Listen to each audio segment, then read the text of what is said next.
Welcome everyone to Footy Fanatics episode 5, and we have the best fans in the house to discuss the big six teams and this weekend's results. We're talking Arsenal going to Villa and winning 4-2, Hampshire representing. We've got Chelsea losing at home to Southampton, probably one of the upsets of the weekend. We've got VJ down here representing Chelsea. We've got Nottingham Forest versus Man City 1-1. We will talk about that. We don't have a Man City fan. If you see one or find one, let us know. We're still looking. Nowhere to be seen at the moment. We then moved to Newcastle's loss at home to Liverpool. 2-0 Liverpool winning. Our Liverpool back was Sultan's going to let us know what he thinks and if we should all calm down. Or Liverpool fans, is this the time you get excited with that final finale with Real Madrid in the week? Liverpool timing it pretty well with that Champions League round the corner. We then will discuss the United 3-0 smashing of Leicester. United definitely are title contenders. G will be coming on soon to represent Man United, and he'll be telling us what he thinks about this title race, and we're going to hold him to it as well. Man United, for me, are in a title race, definitely, but we'll see what G has to say. And then myself, representing Tottenham, the white side of North London, getting a win and a clean sheet. Rarely can I say that about Tottenham, especially the clean sheet part, but we will be debating that as well. Somewhere in the middle of this program, we will throw in a Premier League quiz. It's going to be a few questions on general Premier League knowledge going over the years. So if you love the Premier League and you know a little bit about it, hang around for the quiz and put in the comments your answers as well. And also this week, what we're going to do is we're going to build a team of the weekend, starting from the goalkeeper, 4-3-3, and all pundits involved, everyone on this screen, plus G, is going to give a recommendation of which player was the best in their position. We will end off with any other business. We have a little bit to debate, maybe on the takeover of United and what we think. There's a few issues there to discuss. But without further ado, let's bring in the panel, and we will start with Hash, because you are an Arsenal fan. You guys kicked off the weekend. It was a 4-2 win. We spoke at halftime. We spoke at full time. Just generally, mate, how you doing? And welcome to episode 5. How I'm doing? I'm doing very well, man. We're back on You're the, smiling. we're top of the tree again, the top of the league. With how many points clear? We're like 2 points clear with the game in hand now. But the performance, mate, that was a very good performance. Obviously, the first half, it wasn't all like, we played well. We let a cheap goal in. It was shocking defending again. We let 2 goals again. But the way to come back from 1-0 down to 1-1 and 2-1 to 2-2, obviously that banger from Zinchenko and, Jorginho as well. So, and Martinelli as well. So everyone played really well in the second half. We just went up the gears and they couldn't handle it. I think they put so much pressure on them, kept tacking. But this was a different Arsenal because recently in the season, United, they scored first. We won the game. And, Man City scored first like last weekend. But we tried to come back, but we didn't. But this time, good performance for the boys. I'm proud of him. It was a brilliant performance. Hash, we're going to get into that performance because that was the first kickoff of the weekend. Yeah. Arsenal winning in that amazing game, 4-2. What a game. No VAR for once. All 6 goals, clean goals. You can celebrate every single one of them. However, we need to just get a quick hello in from Sultan and VJ. And VJ, I'm sorry to come to you. You were the second game of the weekend, losing at home to Southampton, mate. I bet your fish and chips probably has not enough salt on it at the moment, mate, because I'm telling you, Chelsea fans are feeling very salty at the moment, mate. I mean, you lost at home to Southampton. We have to debate Potter in or Potter out. Just really quickly, mate, general reactions, mate. I mean, how are you feeling after that game? Well, I think you sort of said salty. I think we're beyond that now. I think it's become a bit of a joke, to be fair. And I was absolutely fuming yesterday. I mean, to lose to a Southampton side that was getting smashed every week, even a bunch of kids from a local school could have smashed out Southampton, and we just looked like we weren't up for it. Almost a bit like Potter's interviews, just dull, boring, don't expect anything, and that's what it's come to at the moment. Yeah, no, absolutely, mate. A lot of social media kicking off with Potter in charge, and I think the Potter waits have almost turned Potter out. The ones that have said, let's wait, we're going to give him some time, but they're not seeing enough, and you need to see something to wait. With the Arsenal thing, Arteta was getting something right. You could see patterns of play and behaviour. There was improvement in certain players, the youngsters. They gave him time and it paid off. But we'll discuss Potter. But Sultan, man, Liverpool have won. You are just about smiling. I can see a little bit of smile there. He's keeping it down because you know he's got Real Madrid in a few days and it could be ugly. We won a game away as well, which is amazing. The funny thing with football, right, is confidence, what it can do to you. If you can store it in a bottle and bring it out when you need it, you make players that are average 10 foot tall. Like Virgil van Dijk came back, gives confidence in the back. He might not still be the same as he was before because of his injuries.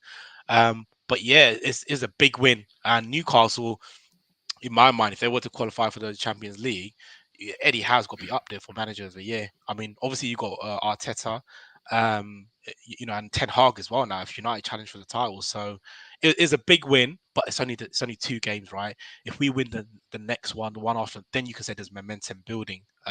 Big game on Tuesday at home with Real Madrid in town. I mean, Real Madrid are Real Madrid, right? And Nunes could be out.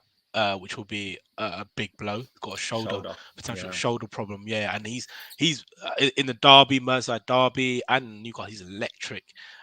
Weirdly, brought him to play striker. He now plays on the left side because of his pace. And Cody Gakpo is playing through the middle, and Gakpo's starting to fire now as well. So yeah, let's see how it goes. But it's been a disastrous season, whichever way you look at it. But there might be a silver lining towards the end of the season. 4th place. Potentially Champions League, who knows, right? If you beat Real Madrid, it's open. But again, who knows with football? I think one find will be the teenage midfielder, Steven Besic. He's doing really, really well. So I think he's going to be part of the plans going forward. But they can't overplay him. He's only 18. He'll have like peaks and troughs. So they still got to buy at least 3 or 4 midfielders in the summer. Yeah. I think the midfield is definitely a cause for concern for Liverpool. And you have got a midweek game, and some would have argued that you could have had your eyes on the midweek game, but you didn't. You went there, you put a performance in at a really tough away ground, a team that's let in very few goals, defensively sound, and a team that's been winning. So I think Liverpool deserve a lot of credit. Klopp deserves a lot of credit as well. And the irony for Man United fans is Pope will probably come handballed it. Yeah. And then the second keeper who was at loan at Man United, he can't play. So Lawrence Karius will be the goalkeeper. Like, it's insane, isn't it? Yeah.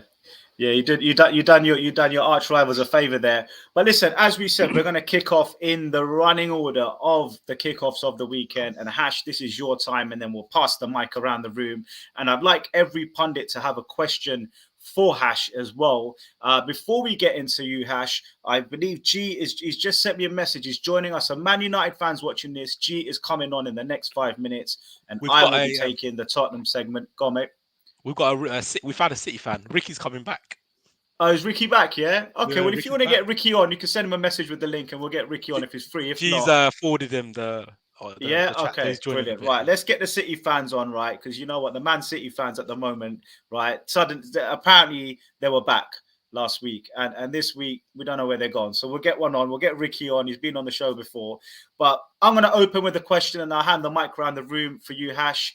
Let's talk Arsenal Football Club, mate. That first half, you went in 2-1 down. Man City, you lost. You dropped points at Brentford. You lost to Everton before that. You must have been sitting that halftime thinking, mate, what is wrong with this defense? What is wrong with this team? Or did you have hope that a comeback was on the cards, mate? How were you feeling? I'm not going to lie to you, Josh, but I thought there was comeback in the cards. At 1-0 down, I placed a bet that we're going to come back. But when we went 2-1 down at half time, I was like, I don't know what's going to happen. It was a big 45 minutes in the second half, and we just went gun-ho. We just played really well, good football. We weren't pinging balls. You know what? I'll give Jorginho man of the match. He was pinging balls, and also Odegaard. Apart from that miss he made, but I think he controlled the game. The spaces started to appear in the middle of the pitch, and then he was passing to Saka, spraying balls left and right. So Odegaard switched it up in the second half because the first half there was no space for him. There was no space. But that win, man, that's a good feeling. Now we've got a lot of confidence going into Leicester next week as well. Yeah, absolutely, man. Before I hand over the mic to say Sultan, and then we'll get VJ's thoughts in as well. Did he get the selection right then? Because you're back to winning ways. Ben White, I heard, had a good game. Yeah, exactly. And Ben White, man, Trossard, Trossard and Ben White were the changes, weren't they, from the midweek game? So, do you think, in hindsight, Ben White should have started against City? Do you think that would have made a difference? 100%. I said that to you last week. Like, it was a very odd change. I don't know why he put Tomiyasu there. Ben White is be starting us for the whole season, so you just start with your best 11. And you've seen Ben White, who defended well as well, and he made a lot of overlapping runs, put balls in the box as well. So he's a solid right back for us. So he performs well. On the defensive side, I don't have a problem with Ben White. It's not a problem. And with the Martinelli change, Trossard, I think Martinelli was a bit tired. Trossard, he did well. So that was a good change. Do you think Trossard did well? Because I mean, he's been coming off the bench, hasn't he, for you boys? And when he comes off the bench and he has that sort of 15 minutes or whatever it is, 20 minutes, he looks pretty decent. But I thought that he was quite ineffective. He wasn't the same Trossard that came off the bench. And okay, Martinelli got a little bit lucky with the goal. Martinez was up there trying to score a Alisson sort of a goal, last minute goal and stuff. But he got his goal. But I thought I don't know. I just thought Trossard wasn't as effective as he was when he came off the bench. Yeah. What it is, I realised when Zinchenko goes to the midfield, it's just really difficult for Trossard or Martinelli to get forward. Because I realised when we play with Tierney at the back, he always just runs forward, just runs that straight, direct. He's just very direct. With Zinchenko, he goes to the midfield, he goes to the other side, left, right. He's everywhere. So obviously that left hand side, there's always two people on the wingers. So you've seen it every time Arsenal play. There's always keep Odegaard shut down and keep Saka and keep the wings. Just two men on them. So they did that in the first half, but in the second half it just opened up. Odegaard, got into those pockets and sprayed balls, and obviously, I just think Odegaard just killed it in the second half. Got all the spaces and stuff. But in terms of that change, I'll say Trossard deserved to start because every time he came on, he made a difference. So I also said to Josh he should start Trossard, see how he plays. Obviously, he didn't make a big impact in the first half, but second half, he's doing well. Fair enough. Sully, you got any thoughts on the game, mate? On where Arsenal that first half, mate? I'm as an Arsenal fan, it worries me, Hash, watching that first half. I thought it was too open. I think if they took their chances because they scored two. And you did have a bit of luck with the own goal from the goalkeeper. That could do that 100 times. That probably just bounce out and go out. Won't go in the goal. Yeah. So, and that was the 90th minute, wasn't it? The Jorginho goal, 93rd minute. So it was a draw. In any play that game again, you're not going to get that luck. So have Arsenal, Sully, do you think they've been, yes, they won 4-2 and the scoreline probably flatters, Arsenal from that point of view because there were two gifts. One was an own goal and one was obviously the goalkeeper going up. Do you think Arsenal still have some issues looking at what they've been up to in the last 3-4 games because of that first half? I think you're going to get that, during the course of the season. I think it's a massive win for Arsenal, however they did it. They got lucky because Jorginho's shot, which was really good, hit the bar, hit his head and went in. And then the fourth goal, the goalkeeper Martinez went up and then just left it all open and he got telling off from his manager. No, it's a massive win. And right now it's the 3 points. The performance doesn't matter too much. It's the 3 points in the bag because that's the momentum you need. And it worked out. It was a good day for Arsenal because, City dropped points right against Forest unexpectedly. So it's actually a bigger win than you can imagine for Arsenal and their supporters. Yeah, I think they needed to stop the rut, didn't they? Right, we have a Man United fan in the back end. We have G ready to come on. No nonsense, G. And we've got Slick Rick, the Man City fan there in the back smiling. I can see him. He's smiling. They picked up a point, but they probably should have picked up all three really, based on that performance. Anyone who didn't see the City game, they were so unlucky, man. So unlucky. None of those boys could stick it in the back of the onion bag. But let's get on G, our resident Man United fan. And there he is. Hey guys, how's it going, man? Sorry I was a bit late. Trying to round up some City fans. Thanks for bringing on Ricky, mate. Listen, it's becoming a bit boring now with Man United winning, but we'll get into Man United's game soon, mate. Whilst we're on Arsenal, G, and I'm going to bring on Ricky in a second as well. Any questions for our Arsenal pundit today, Hash? Have you any? I mean, look, a lot of good things about Arsenal coming out of the back of that match, G. Yeah. You know, their back character, you know, didn't stop, kept going, you know, resilient. Yeah. Anything you worry about watching that game? Is anything you look at that and say, do you know what? Actually, I'm not so sure, mate. I'm not sure they're completely back. Yeah, I think we mentioned it a couple of weeks ago, right? I think the transfer window should have really been smashed in terms of going out and getting a striker out and out. And if you play that game against probability and odds, not everyone's going to play like Villa in the last 10 minutes. I thought, you know, there were a couple of real moments where that could have been a draw. You could have even lost that game. Somebody like Ollie Watkins would have actually been a really good addition to the Arsenal team, right?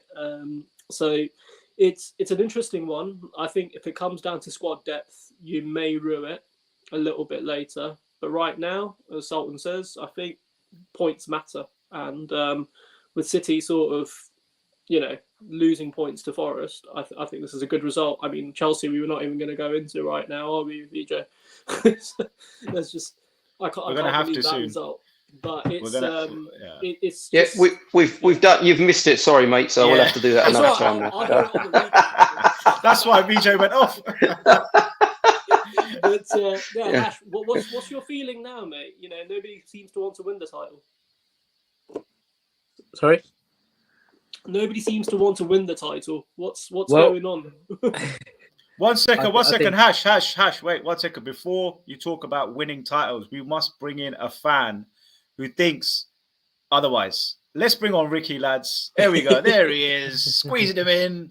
Ricky, you must have very few nails left, mate, after that performance, mate, because watching your team, I could not believe you didn't score 5 or 4. It's terrible, to be honest. Like, I thought, like, I listened to it on the radio, and it was like City 83% possession or something like that. Yeah. And I just thought like we're going to win 4-5-0 here. But you see, I saw match of the day highlights, and Haaland should have stuck away like that open goal. It was like, and he had 2 chances to score, and just didn't score it. Forest didn't have any chances whatsoever, and we just like it's terrible to kind of draw 1-1. I think this has given advantage to Arsenal. Like after beating them 3-1 last week, and then to draw against Forest, the advantages. For the confidence is, you know, behind Arsenal now. I think they've got the momentum. It's going away to Forest and drawing is a terrible result. But I do think that we did play really well. I think we definitely deserve to win, and it's positive that all that possession, all those chances. I think on another day we would have, you know, we would have won that game easily. So disappointing, to be honest. But I think our problem is going to be our Champions League distraction. We're going to get distracted with the Champions League, is my view, and then Arsenal will go away and take away. I think they're going to win the league. Yeah, I think City will get quite deep into the Champions League, probably semi-finals. Get knocked out. Yeah, that's what's going to happen. It's always the way with City, isn't it? Just straight. Yeah. Ricky, we got a G here for Man United. You know, like I said, they not too far away from you guys. I'm fearing United. I watched them. Yeah, I watched them today, and they're playing amazing. Like I heard second half, mate. We played second half. Like people are talking about manager of the year. Like I think Erik ten Hag should definitely be up there. About a G at 1-0, right? Sabitzer, that was a dirty tackle. Yeah, that's a red card. That's a red card all day. So Varchester came to the rescue again. Always at Old Trafford. Always at Old Trafford. But do you know what? To be fair to us, like when we were watching Barcelona United in the midweek, there was a red card there as well for Canade for Barcelona, but that ref would dare send anybody off in the Barca team. Yeah, they should have got a penalty. Yeah.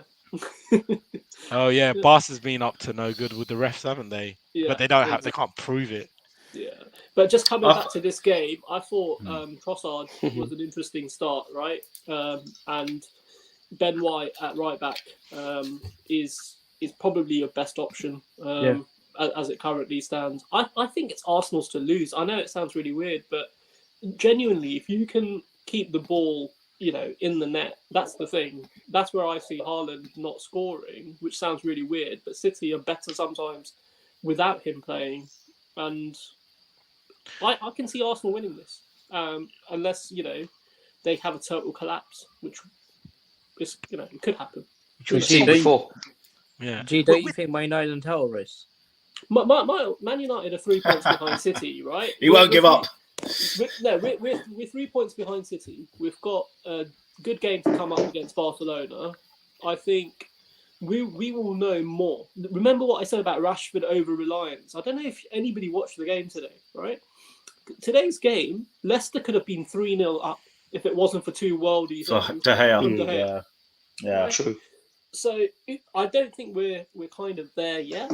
But, we're digging results out. And I know it sounds really weird when we say we won that by such a margin. But actually, that wasn't that sort of game. It looked like it on paper. It wasn't easy. Yeah. But that question, again, I asked you, the title race. Are Man United and title race? It's a 3-horse race, whichever way you look at it. Yeah, I think we're in it. But as long as Weghorst keeps missing the chances that we keep creating for him. He's like that kid, isn't he? In the class, you could give it to him like a yard away from the line, and he's still going to miss. But no, I think we're in it for sure. But let's see. I want to win the Carabao Cup next week, and then we'll be in a better place. Oh, you will, because you got Lewis Carris in goal for Newcastle, so give it away. Never know. Redemption. 2-0 head start. Redemption. 2-0 head start. Oh, sorry, I was going back to the Arsenal game, Hash. Ben White, does he play like more as a centre back, or does he provide width? Because at Brighton he was a centre back, right? So how does it quite work from that perspective? Does he provide attacking impetus, or is it more defensive? I think it depends when the team defending like 2 banks or 4, then he will create some width for Saka, create those overlapping runs. But then when it's like when you're going all out attack, he covers that position at the back. But he was playing far forward. He was putting crosses in. He was putting a lot of crosses in for. I think there's one time he put a cross, and I think it was him, and then Eddie hit the crossbar. Yeah, so he put that wicked ball in as well, and Eddie hit the crossbar as well. So I just wonder, Hash, with Aston Villa, they let you play, didn't they? They didn't really get ugly. Unai Emery comes from a background of nice, passing football. He didn't like the fact that you guys got the ball back from a Villa punt for that goal, for that Jorginho goal. That opportunity came from Villa losing the ball. He was pissed off at his players. Like, just keep the ball. It's 92 minutes, just keep control of the game. I just wonder, when you go to Leicester, are they going to be expansive like Villa? Are Crystal Palace going to be expansive like Villa? Are Fulham going to be expansive like Villa? I don't think these next 6 fixtures are as easy as people are making it. I think the thing is, right, when you're a title contender or you're top of the league, you get respect from the opposition because they look at you and they say, right, I think Unai Emery went for it toe-to-toe with Arsenal. I don't think he played it ugly. I don't think he tried to stop Arsenal. Yeah, those little things. But in terms of the game, I think he had said to his guys, look, just go and play the game. I'm happy for you to lose this. It's Arsenal, no one's going to say, you didn't play well. It's Arsenal. And they did play well. They had a good game of football with you. But I don't think this is going to be the norm, Hash. I think teams are going to do their homework and they're going to do an Everton on you, mate. I think that's the only area I see Arsenal getting unstuck. Also, if you look at teams, they're like time wasting against us. You saw last week against Man City. You saw the first half. They were time wasting. They got yellow cards, Edison. left, right, and centre. Even Emmy, he got a yellow card as well in Aston Villa just for time wasting. So I feel all these teams gonna just go for a draw, and in a way, that puts a bit of respect in Arsenal's name because they know we can just hurt them. I don't think Arteta's got a plan B. Is I guess where I'm coming from is I look at Arteta and I think he only knows one way. He only knows one way. He doesn't know any other way. The way is great. The way he's built and the way you play is amazing. Right? You play the best football in the league at the moment, no doubt. But I worry for Arsenal when Odegaard's double marked, when Saka's double marked, and then you're sort of looking at the pitch going, right, where's our creativity going to come from? Where's our magic? And Jorginho was the magic until that point on the weekend. He was the bit of magic. I mean, he smashed that perfect top bins. Yeah, I mean, what a strike. But he's not going to do that every week, right? It's just not going to happen. So I feel like Arsenal, I'm just never did Arsenal it for fans, us. Yeah. I mean, for Chelsea, man. I mean, Chelsea, even Mudryk can't do it at the moment. You know, any of them at the moment. But coming back to the whole marking your best players out, I think that Arteta will struggle in those areas, and that's why I think it's going to go down to the wire. And I don't think Arsenal will walk it. But we'll see what happens. You know, Leicester away is not going to be easy. They're full of goals as well. Like as G said, this first 20 minutes, first 15 minutes against United, they should have been 2-0 up, man, if it wasn't for two world-class saves. Yeah. The second one was just outstanding. I mean, that one would see. And also Fulham, let's not write them off. I mean, just have a look at the league table and see where Fulham are, guys. Like, you know, they're a good team. They're playing well. And they're going to give a lot of grief to Arsenal, I think, in that fixture. So, Hash, do you think you're going to win the league, mate? One game at a time. Man, that changed. That changed at the top of the show. You said, "Yeah, we're going to win it." We weren't live then, BJ. It's the gap. It's just one game. If you miss that one game, it's when the United. I said Spurs would. I think my view is that obviously all the scandal about Man City, etc. I think that'll, in a way, it'll carry momentum for us because it's like seen as our last chance to win the title. Everyone's against us. Like I think that momentum's actually. I guess like the Arsenal game is the only game since that scandal. But I think that that's actually going to. My view is it's actually it's going to benefit us in terms of everyone's just going to think, you know what, it's Premiership against Man City, and it's our last potential chance if we're found guilty, and we're just going to go for it. That's the mentality, and also to addition to that, if you see the Man City lineup now, we've got all of our players back, like Laporte, Diaz, Nathan Ake, and players like that are on the bench now. So I think Ricky, you still got another 3-4 years before the outcome of the investigation. So this is killing me, this wait. So I just hope it's soon rather than 4 years, because and you got a very expensive lawyer to defend you. So who knows? That's true. I just wonder if Man City will just smash it, like spend $1 billion in 4 years just before they can. It's like someone knows they're gonna they're on the run, aren't they? It's just do everything, rob every bank. Exactly. Your manager also came out and said there's no debt he has. What was that? What was that about? No debt. Yeah, Pep Guardiola comes out and says, he struggles with debt. No depth. Depth. Oh, no depth. All right, yeah. He's just looking to spend more money, isn't he? And then get rid of. He's trying to tell FFP. Yeah. That'd be quite hilarious, isn't it? If City go and win the title and they basically done over Arsenal, done over United, done over Liverpool, and then get sanctioned and get relegated to the bottom of the Championship or something, that'd be hilarious, wouldn't it? Especially win by a point against Arsenal as well. That'll be that'll be embarrassing. Goal difference. Yeah, exactly. So to VJ's point, it's an interesting one because the Premier League have spent the last 4 years investigating and come up with 110 charges. And if they don't follow it through, the integrity of the Premier League is massively under the scope. And people are going to question it big time. So they must have some confidence in some of these charges that what they've found. And even if they're from like leaked emails, the fact that they've got it's happened for the last 10 years, there must be something in it. And Pep said in his interview last week that we defended ourselves at UEFA. Yes, but you were fined 10 million euros. So you were found guilty, but they couldn't proceed with it because of the time bar limit of 5 years. But the Premier League doesn't have that limitation. So, who knows? I mean, it's going to take another 4 years, right? And then we'll find out what's going on. But the Premier League clubs, all the rest of them, they want probably City out of the league because of their own selfish reasons. Who knows, right? To be honest, I don't. I mean, I'm a United supporter, and I don't want City out of the league. I think that's one of those things where financial fair play was never about the sort of players on the pitch and the team that's playing and the supporters that support them, right? I think City's better. Premier League is a better product with City in it.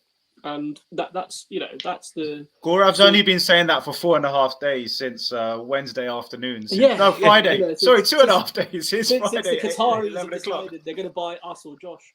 That's the thing, right? But ultimately, if you're Hash, right, if you lose the title, let's just say you lose the title by 2 points to City, and then City are found guilty, and Haaland was part of that deal, right? You're going to be feeling like a kick in the stomach. No, if you lose the league by 2 points, I'm going to go after Lee Mason.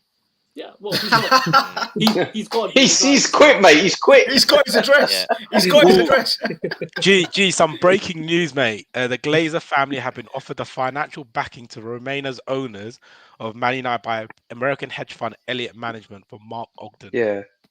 Wow. So, Well, they'll they- keep on taking their 25 million a year then. but the thing, the Qataris do have a free ride because the Saudis are not making a bid. Yeah.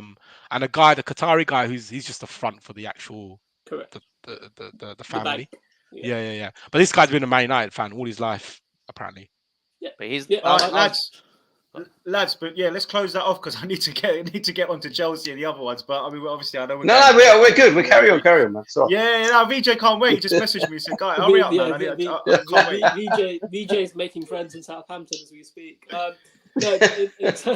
But let's finish off with Arsenal, G. Let's finish off with Arsenal, man. Any other points, guys, we want to raise? Arsenal, I think you're just going to win the title. It could be on goal difference. Well, we still need to go to your place at Anfield. That's the game that's gonna. I don't know. Could they make or break? If you just scroll down, Josh, I think when we after Leeds, I think after Leeds we're gonna. I think these are the teams. It's not going to be your big six or whatever, whoever's in the top half. I think it's going to be those mid-table teams that are going to be the ones that maybe where Arsenal drop a couple of points. And I think, Josh, you summed it up nicely. Any other day, that Villa result is a 2-2, and that's how it finishes. And they drop 2 points. I think if we go through March, win all our games, but I think April, just that Liverpool game from 8th of April, from there, it's going to be our hardest games. So you got Liverpool, West Ham, Southampton. I think where Man City comes in as well, right? Yeah. You got Newcastle. Yeah, that's gonna be very challenging. I think April's gonna. It's who's fighting at the end, right? Those last 4 games, if they're fighting for Premier League survival, those games are nightmare. Yep. Right? Yeah. Because they all raise their level by like tenfold. So that's the games you don't want to be relying on to win the league. We've got Chelsea there as well. That's a given 3 points there. So yeah, they might be relegated by then. You'll be all right. We don't want the ones with the ones on the left, as well. Yeah, exactly. All right, guys. So, any other points on Arsenal, Sully? Good Ricky, luck, guys. Man. Just good luck. It's going to be United, Arsenal, City in the mix. I think come sort of start of April. I think it just all depends on injuries. Like if you can hold on to your players at Arsenal, then I think you'll win it. If you get any injuries, Jesus is coming back. Partey's coming back. Smith Rowe is just he's coming back. He's training as well, so it's looking all good. One game at a time. That's it. One game at a time. One fence at a time, Ash. One fence at a time, mate. You don't put too much weight on one fence, mate. It might break, But now you said Arsenal are going to win the league, so we'll hold you to that on next week's show, mate. You've got Leicester, which I think most of the panel would agree you're going to batter or win at least, mate. But I do think that if Brendan Rodgers stinks out the place and puts 6 behind the ball, stops Odegaard from having that extra second of time, have Saka marked out the game, then I think Arsenal could come unstuck, mate, because being the shortest team in the league doesn't help on set pieces, and you don't score that many set piece goals. They're generally very nice, beautiful goals. I don't think Arteta has a plan B, mate, but if you go and smash Leicester next week 3-0, then nobody cares about set pieces and tactics. It's getting the points on the board as per everyone else's comments, man. Right, Hash. Thank you for that, mate. We'll look forward to your comments and opinions on Chelsea now, and we'll move the spotlight one box down to VJ, Mr. VJ. 1-0. Yeah. I mean, where do we start, mate? Where do we start? Where do we finish with this? What do we do? I think when it comes to Chelsea, nothing's starting and we can't finish. I mean, that's definitely it. But as we said at the top of the show as well, it's just beyond words, isn't it? It's absolutely embarrassing. I mean, it was a sure win for Chelsea. We should have been a routine win. Southampton haven't won a game for absolutely ages. They've just sacked their manager. And suddenly they go out and give a performance like that at Stamford Bridge, right? I mean, in the first half, it was absolutely embarrassing. I mean, I could have played, with like randomly grabbed 10 guys from the street and played better than what they did in the first half. Granted, in the second half, we were a lot better and we should have scored. There was some great saves by Southampton, a couple of goal line clearances. But it was just diabolical, absolutely flat. There was nothing going on throughout the entire game. And I think Paul Merson sort of summed it up quite well, actually. He sort of said they've bought a lorry load of players, but they're all individuals, excluding Enzo Fernandez. They're all trying to sort of, spark into life and sort of show that they're the best. And it just wasn't happening. I mean, João Felix, I bought him into my FPL team thinking he's guaranteed scorer. It was just not happening. And these aren't bad players, right? I mean, they're not bad players. I mean, anybody in the league would want these players in their teams. And I'm sure if you moved any of them on, they would be far more effective than they are at Chelsea right now. But the problem with Potter right now is that he's been given a load of players, and those players are not, they're not youngsters. They're not coming through, the reserves, academies, etc. They're all internationals. They're all sort of first team starters, and they're all looking at the manager saying, I want to play. So I don't know if this guy is trying to sort of balance that a little bit with, okay, I need to keep him happy, so I should be playing him. And he's not playing the right team, because I think one of the things that I've seen over the last few years is, and we've seen it with Arsenal, we've seen it with Liverpool teams in the past, is that there's a consistent sort of 12 or 13 players that play every game. Not obviously 12, 13 in one game, but there's a consistent set of players. Your Salahs, like, for example, and you've seen it now with Arsenal yesterday as well. So, there's a set play. Okay, they'll tweak it here and there. The Party's out. They brought in a Jorginho, but when he's back, he'll probably be back in there. Jorginho back on the bench. I just don't see that with Chelsea. It's too many changes. Maybe he's trying to find players that fit his system, and he doesn't know his best 11 right now. And although I said in the last few weeks that we've got to give Potter time. He's been given a load of players. He needs to sort of have time. We're not seeing, as Chelsea fans, we're not seeing progression. We're not seeing some sort of plan. The last game that we played, not the Southampton one, the one we played, Dortmund. I can't recall now. Dortmund, yeah. There was some pockets of play there. We looked okay, but it was just like, in 90 minutes, that was all of about 5 minutes in parts. It wasn't nothing spectacular. And you're kind of thinking, okay, well, the next few games are coming along. Southampton next, they're going to be completely rock bottom, in terms of where they are. But no, they were totally opposite. You think that they were sort of in the top four and we were right at the bottom of the league. So it doesn't look good at the moment. And I don't know. I think this job is starting to maybe show that Potter is too big for it. Or sorry, the other way around. The job is too big for Potter. And maybe it's too early in his career to be managing such players of this caliber, the money that they spend, and it's just too much pressure. Even when he comes out of interviews, comes out of matches and goes into, post-match interviews, it's just all flat. And you're kind of thinking, what are you saying in the dressing room to these players to G them up, to get them out there? And okay, when in the second half we were better, and when Havertz and Sterling came on, things started to happen. Yes, we could have walked away with a draw. That's still not enough. We should have been winning that game, and we should have been winning it comfortably at home, and we weren't. So, I've been sort of reading a lot of the post-match stuff and interacting with Twitter, other Twitter followers and stuff like that. And everyone's of the same opinion. I mean, there is a group that are Potter out, and they've definitely been saying that since day one. But even the ones that were saying, well, give him some time, let's see what he can make of it, are now starting to turn and say, oh, I think maybe he's just too the job's too big for him, and he needs to go.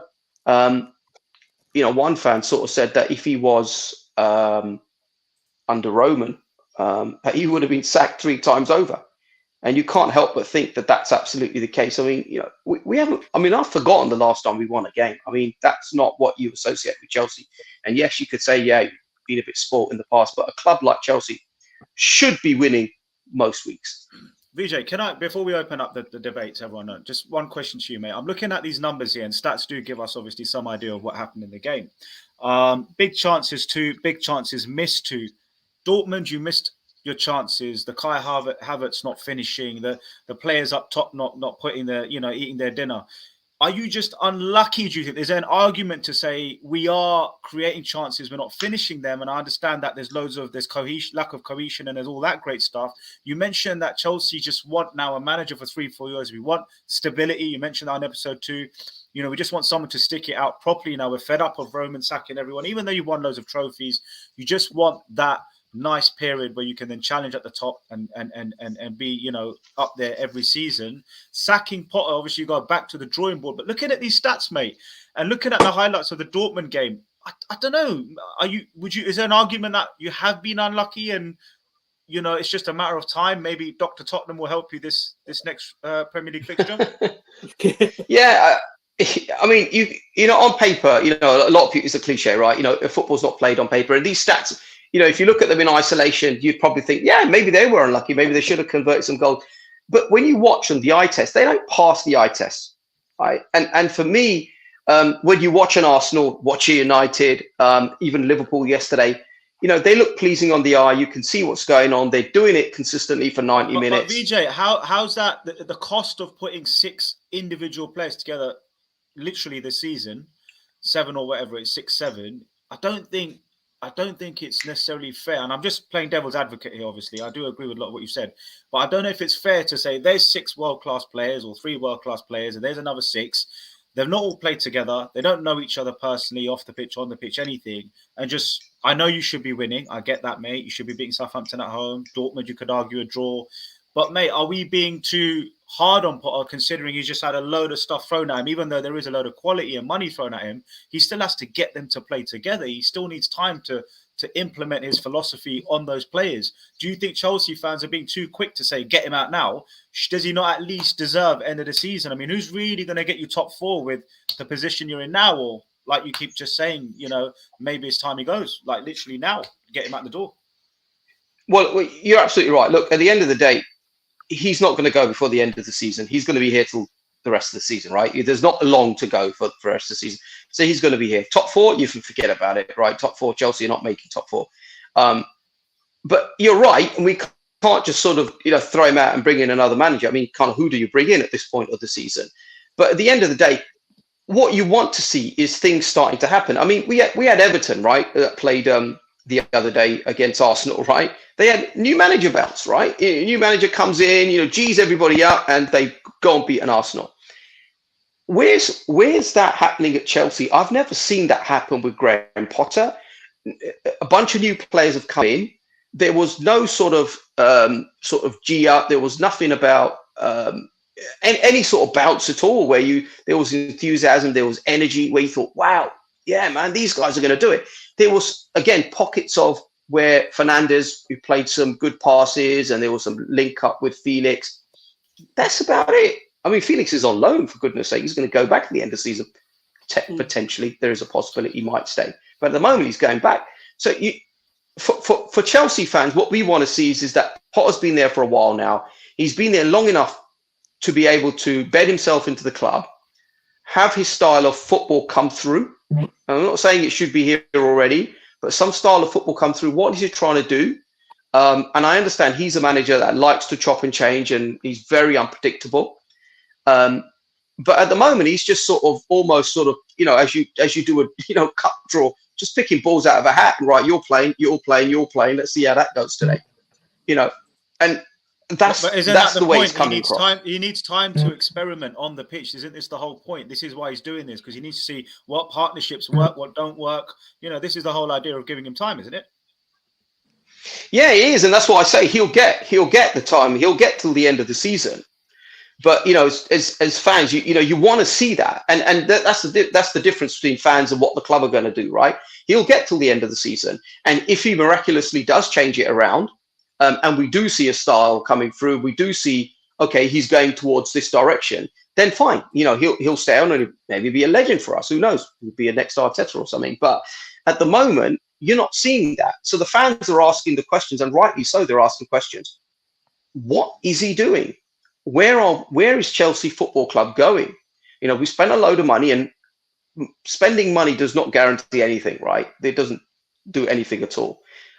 But where are we going as a club? That's what is strange right now for us, and we don't know where we're going. We're losing to a Southampton, we're losing to a Dortmund, we're drawing games that we would ordinarily be, winning quite easily at home. What's going on? Even when Tuchel was sacked, I mean, he certainly wasn't sacked for his performances on the pitch. There was obviously some disagreement behind the scenes. But we've just never gone this long where it's been like this. And maybe us Chelsea fans are spoiled. Maybe we just don't know how to be patient. Yeah. You think he should be playing? It's a tricky one because he took charge in September, right? So it's been 5 months. And then Chelsea's got a new director of football, the former RB Leipzig guy, who's only 36. Mhm. And then how much input does Potter have into acquisition of Fernandes or Mudryk? Does Bowley just go and buy these players because they're the flavour of the week or the month? And Enzo Fernandez for the World Cup, for example, and then they're throwing all these players into the team, and he's somehow got to manage them. It's hard, right? It might be a bit too much for him. Who knows? What I read today is that the management team at Chelsea, they're going to stick by him. And they're not going to make the change. I think they've got to give him at least a pre-season. You've got to give the guy a chance. And Chelsea will buy more players in the summer as well. Probably a striker. That's what you need, don't you? But this Fofana guy is quite highly rated as well. So you got some young players. And Mudryk didn't play, did he, over the weekend? Or he must have been on the bench. So it's going to be disjointed. Yeah, it's going to be disjointed until the end of the season. It's just so many players. That's just how it's going to go. You're rebuilding as well. Yeah. You're right. I mean, go on, mate. Yeah. Sorry, go ahead, G. I've spoken enough. No. It's your club, boy. You go. No. I was just going to say. I mean, these players were bought in January, right? January wasn't a long time ago. Potter's been there, way before January. And okay, there was loads of injuries and stuff, but nothing's changed, right? Take these players out, put those other ones in that were playing in December, and the performances are exactly the same. Yeah.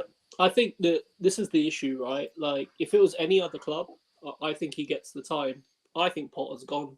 I think the Southampton result is just another nail in that coffin, because if you go to Accrington Stanley, you're probably going to lose now. I know it sounds really weird. It's the fact that the confidence isn't there, and when you haven't got confidence, you cannot. You could be the best. It's like Space Jam. Do you know what I mean? Like, they've just lost their power. They don't know what they're doing. They can't seem to put it in the back of the net, and that's always going to be the thing that precurses. Yes, you get a new manager bounce, and suddenly you might score 6-0 in your first game when you put your new manager in, right?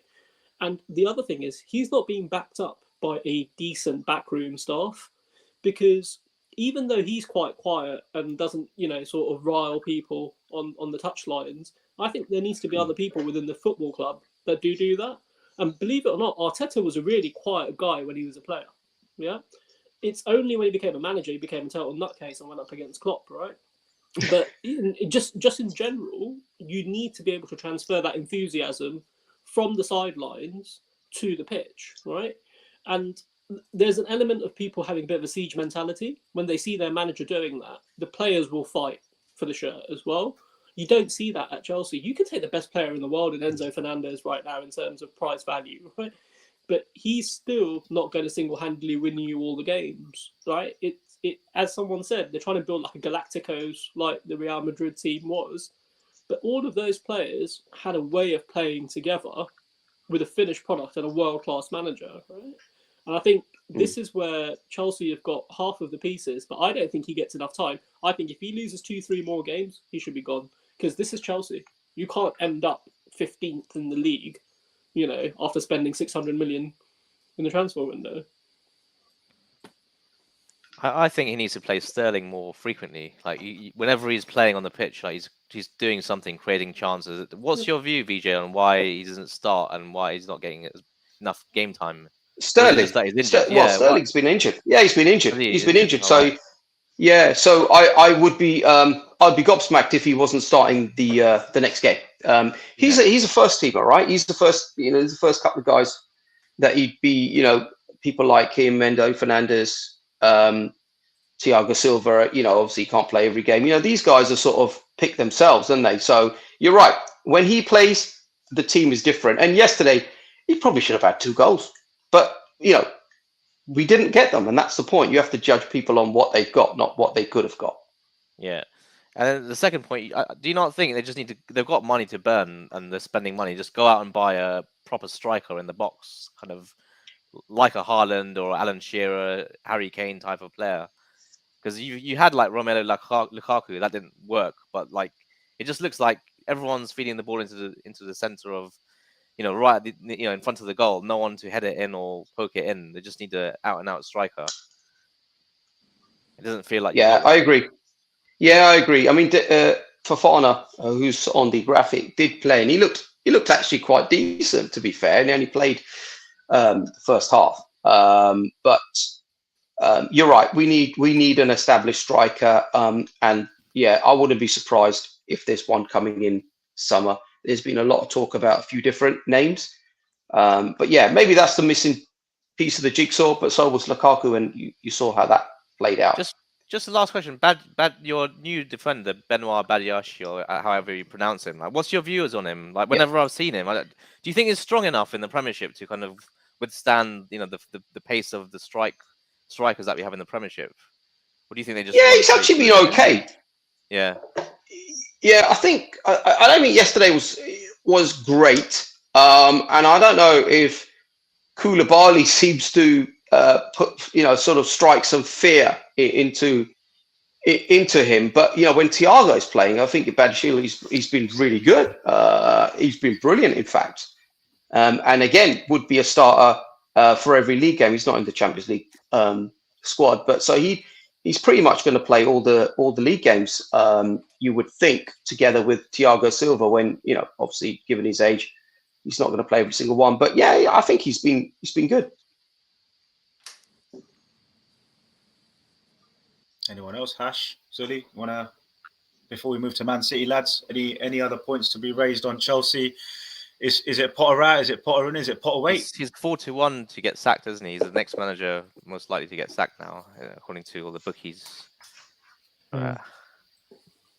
Maybe he doesn't know who he wants to bring in, VJ, because you don't just sack a manager. Well, you can, but you need to have that plan B. Maybe they're doing their due diligence on who's available. Does Jose want to come back, do a little stint? Maybe it's that. Maybe he will sack him, but it's just who do you bring in? And I was going to ask you, if you do want to bring in a manager, is there anyone that is an obvious one, or do you think it's a case of just going through the interviews? Is there a burning one out there that you think would love him in? He's available. There's Poch, there's Zidane. There's a few big names out there.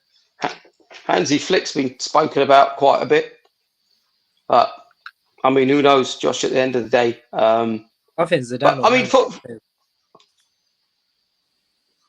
mean, he knows how to manage egos. He knows how to manage big players. Yeah. I mean, from this point, I'd like Pot to succeed. Obviously, I would. It would be nice, and I said that at the very beginning as well, weeks back. But you sort of wonder, didn't you? You walk into a dressing room and you've got these players, big boy players, and they're looking at a Potter and they're probably thinking, yeah, you absolutely smashed it, in what is it, league out in the Nordics. And then you did quite well with Brighton, but they're still doing quite decent right now with that manager. And they've lost a lorry load of players to Arsenal and us. So exactly what did you do, right? So there might be questions like that going on there. Suddenly, as Zidane walks into the room, and it's a different story, right? Everyone's looking up, and they're right behind him. Like he's a Klopp type character, isn't he? So you can sort of see that, and I just wonder if some of that is playing out. You're like, oh God, what is this? Does this guy really know what he's doing? Especially when they're losing to teams like Southampton. You look. Mason Mount's probably thinking, what's going on here, sort of thing. I think the other thing is, as well, mate, they're not Premier League experienced players, and you can go and buy great talent from Europe, but a Southampton team will come along, or whoever will come along, Premier League experience. They know how to win in the Premier League. There is an art of winning in this league, which is why a lot of players take time to settle. We've had it ourselves with Sonny. Sonny was crap in his first season.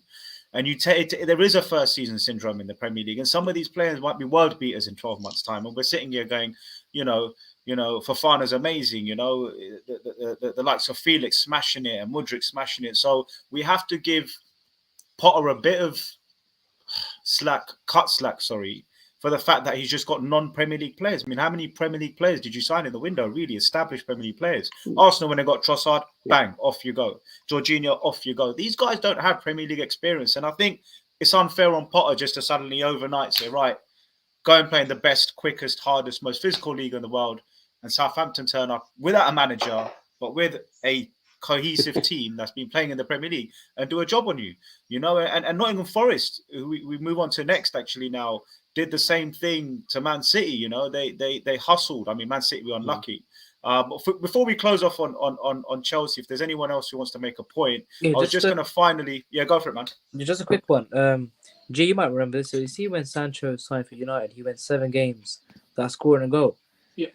They put that 007, Sky Sports. Yeah. I'm just waiting for that for Mudryk, Sancho scored a good goal though today, so give him a second season. But how many games has been Mudryk hasn't scored? How many games? Yeah. It's only about.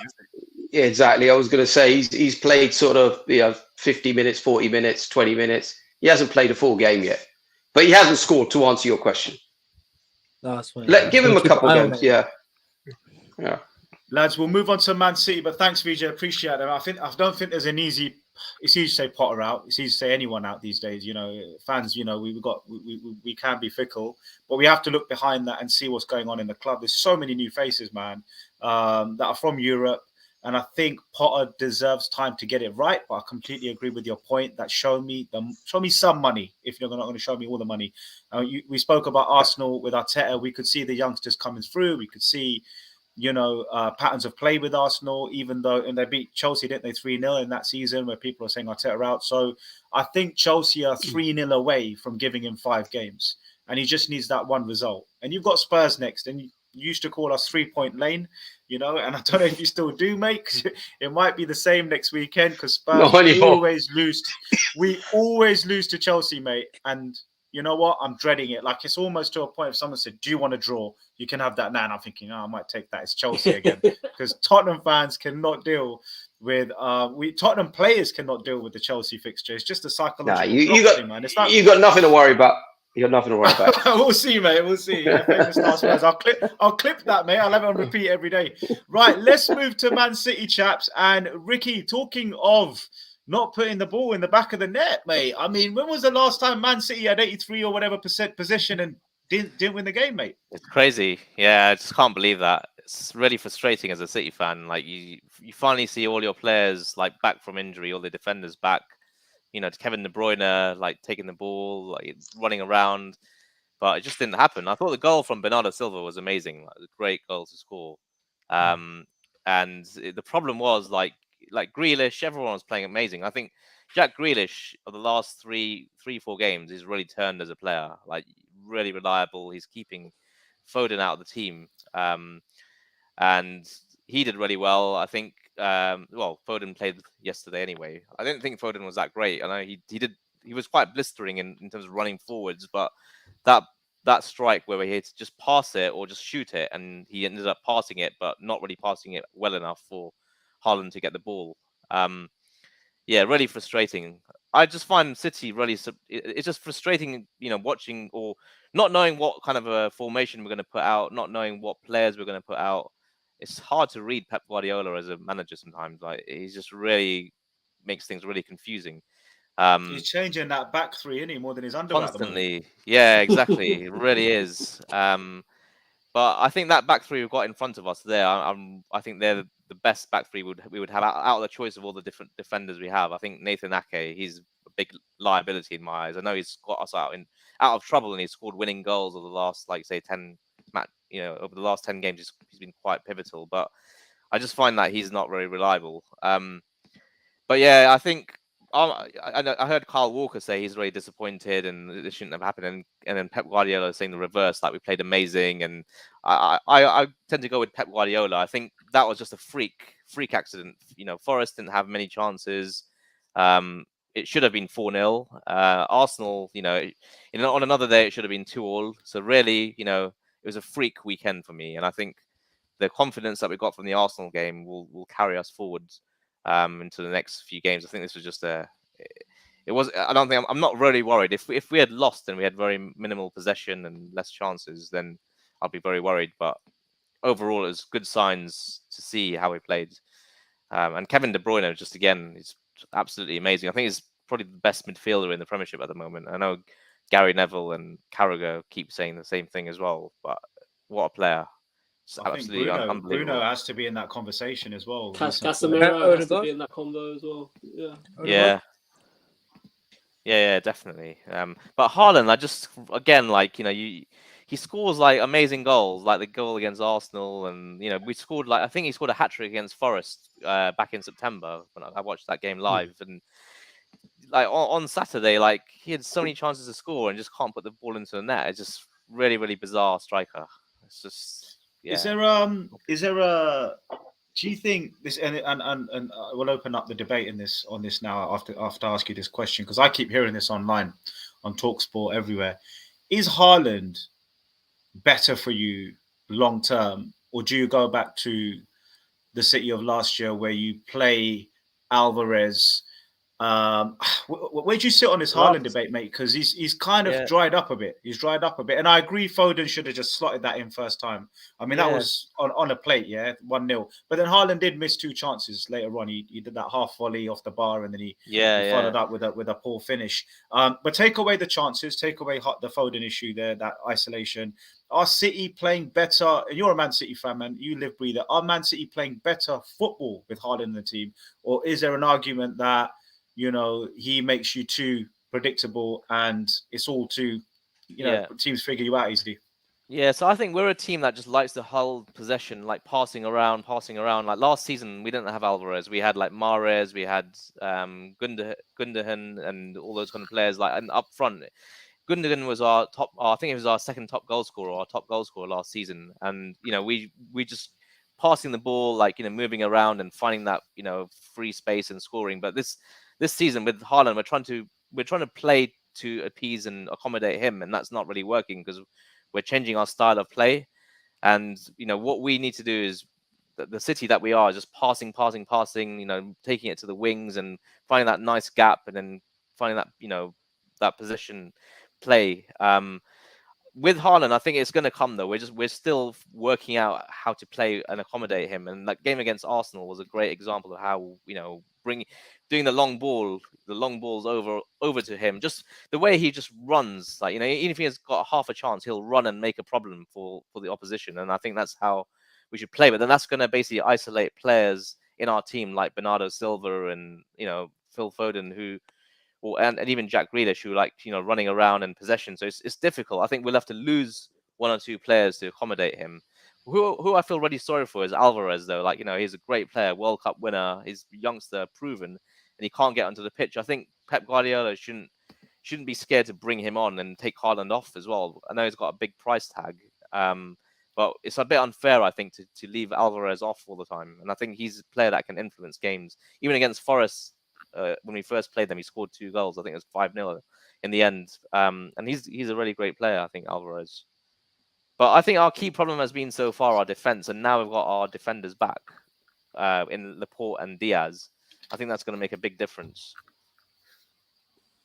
And with Jack Grealish improving as well, I think he was again big price tag. He was a bit of a letdown, but I think looking at on the screen right now, I can't think of one player that can let us down. I think all of them, apart from Haaland, I would say, are the players that are really, I think reliable, and I think we can go all the way. But it's just keeping them match fit now, and I know our players are getting older as well. So Kevin De Bruyne, Gundogan, they're getting old.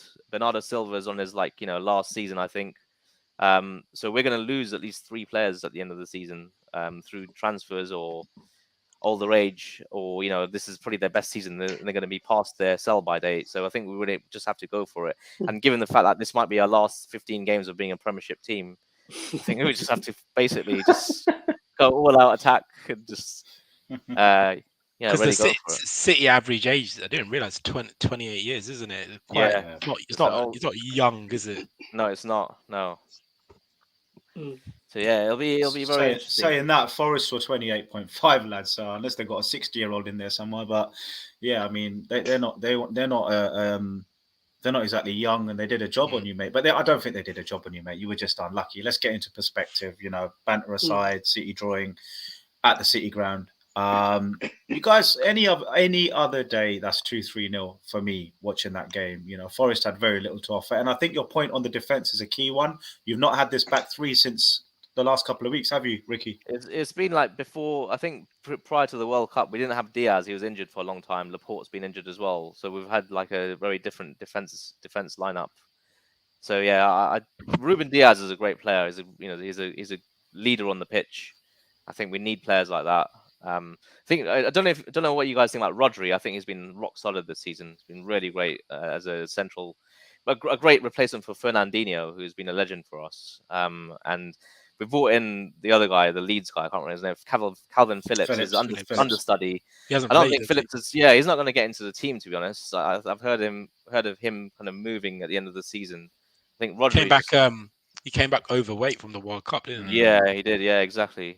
But I'm just as a Man City fan, I'm just really happy to see Jack Grealish really play. And I think Pep Guardiola's got real faith in him. He's starting him the last 3-4 games now. So yeah, I'll be interested to see how he finishes and moves on from here, and how he kind of hopefully accelerates his career going forwards. So Ricky, I had a quick question for you. So Sultan kind of touched on it last week. Feels like Haaland's a bit of a flat track bully, right?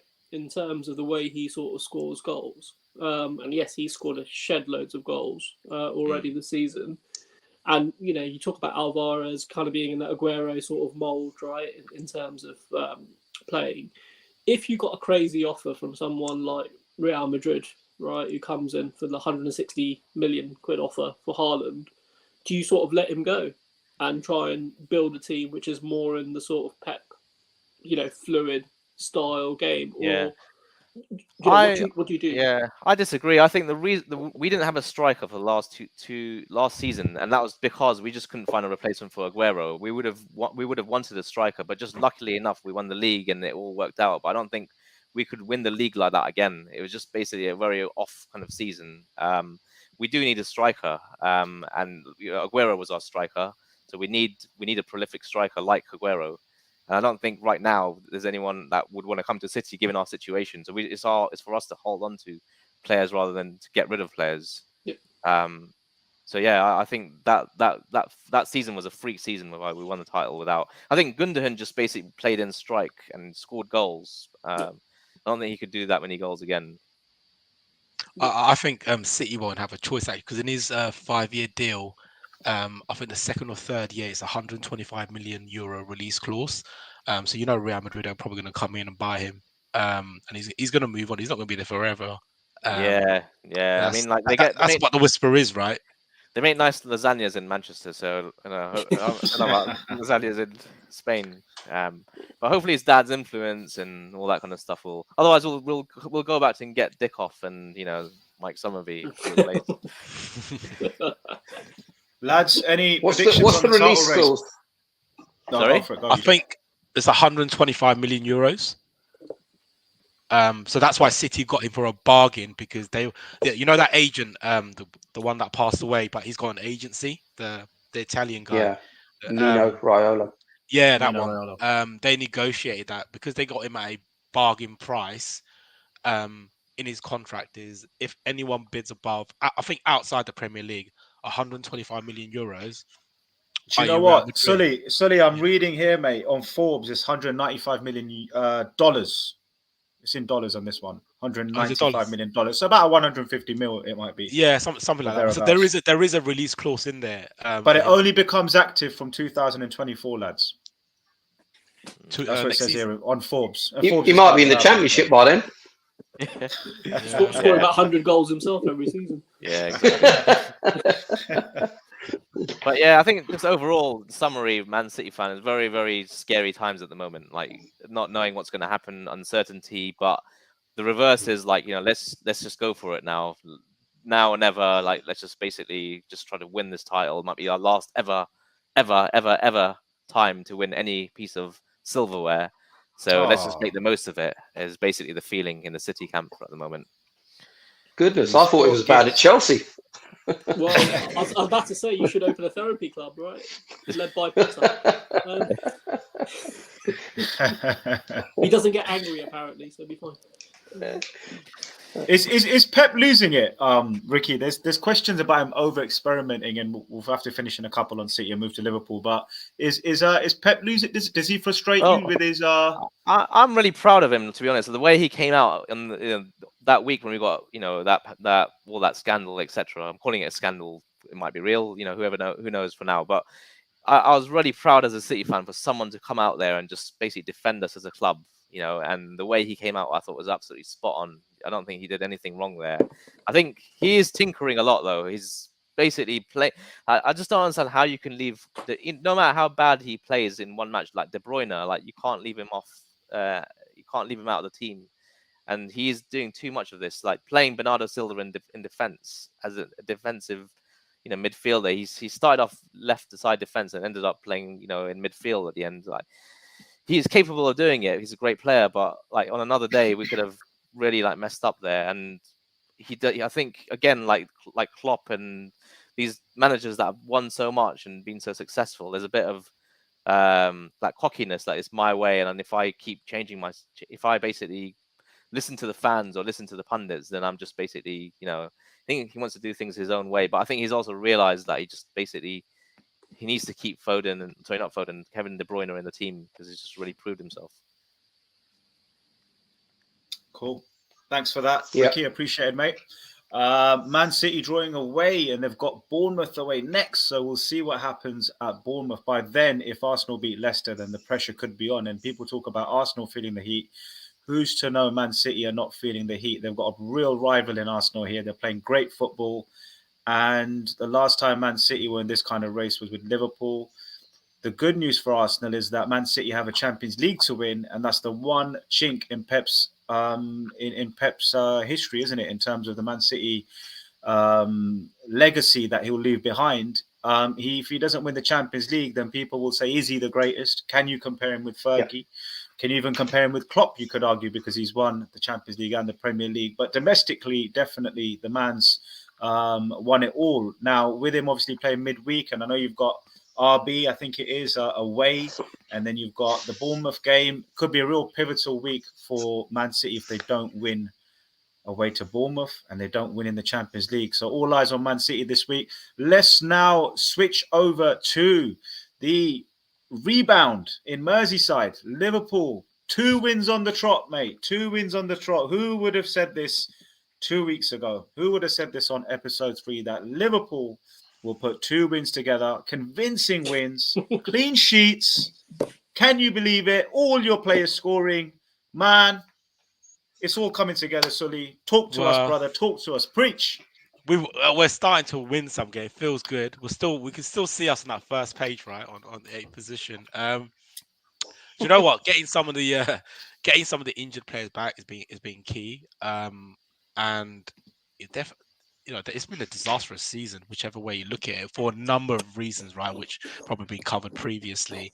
Now, if we do manage to get on a run, and we have to go on a run, then we might have a small chance of making the 4th position. I think top 3 are going to be whatever position they're going to end up, right, with United, City, and Arsenal, whichever order. Spurs are now holding 4th position. Spurs have kind of had an up and down season, but if we do manage to go on a run, I remember in the season after we won the league, the following season, when we had all our centre backs injured and midfield, and then towards the end of the season, the last 10 games, we won 8 or 9 of them in a row. And Alisson scored with a header. Don't know if you guys remember that. And we managed to sneak 3rd place in the Champions League. So it's possible. It's possible. Who knows? We gain the momentum. The injury players coming back. Jota's back. Firmino's back. Van Dijk is back. Luis Diaz not too far. if we beat Real Madrid, a big if on Tuesday, the confidence will just build, and who knows where that will get us. But yeah, it's still a long way to go. It's just good to win football games, right? And watching the game on Saturday, there's some resemblance what Liverpool are playing like, because you don't even recognize the other teams when we played them. They're literally going past our midfield, walking past. There's more intensity in the team now, more desire, more motivation to do something, because what they were serving up earlier this season and recently was just complete dross. And there could be a number of reasons why. Um, and we'll probably find out in the summer when there's mass changes. But yeah, Newcastle are a good team. They could have taken the lead. Almiron, I think, on the 3rd or 4th minute. Allison, we talk about team of the week, probably the best keeper in the league. Potentially. So yeah, tough place to go to Newcastle. The last team to beat Newcastle was, I think, Liverpool, actually, at Anfield. So to do it at their ground, it's a tough place to go. It's a big win. Cody Gakpo, getting his second goal. Salah with a great assist.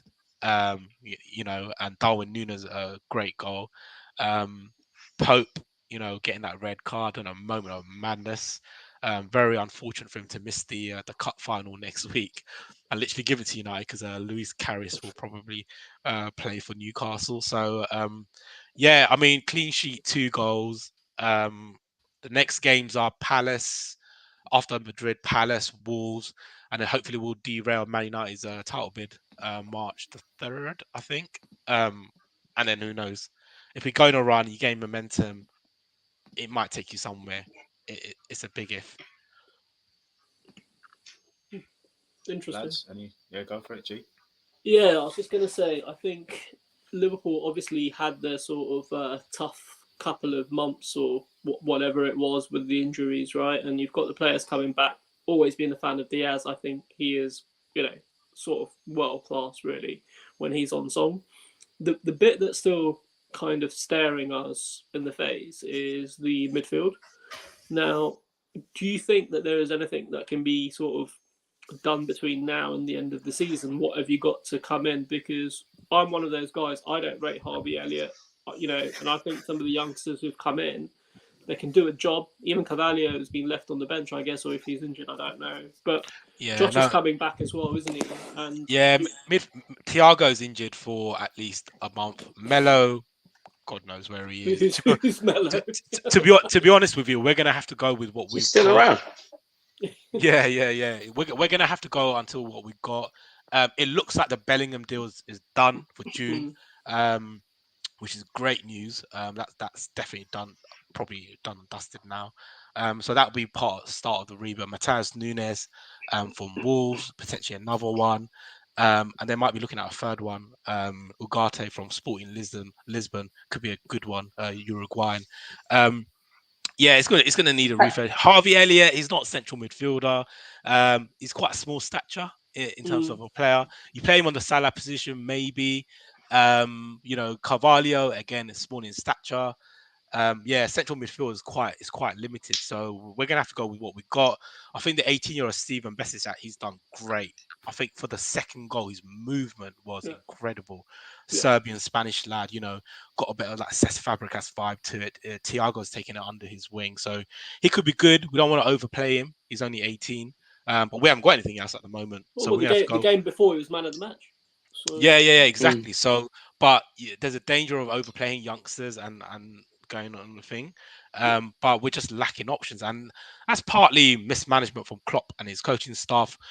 Couldn't get target A, so they just don't want to buy.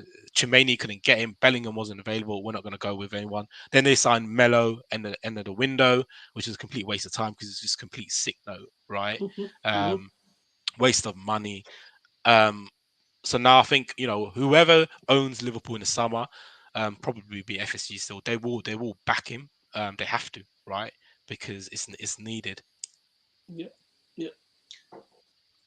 So what's the deal? So you mentioned 3 midfield players there, right? So what's that going to cost FSG? Yes. So the reason why we're probably going to need 3, actually, this is a good point, right? Is Keita, Milner, and Oxlade.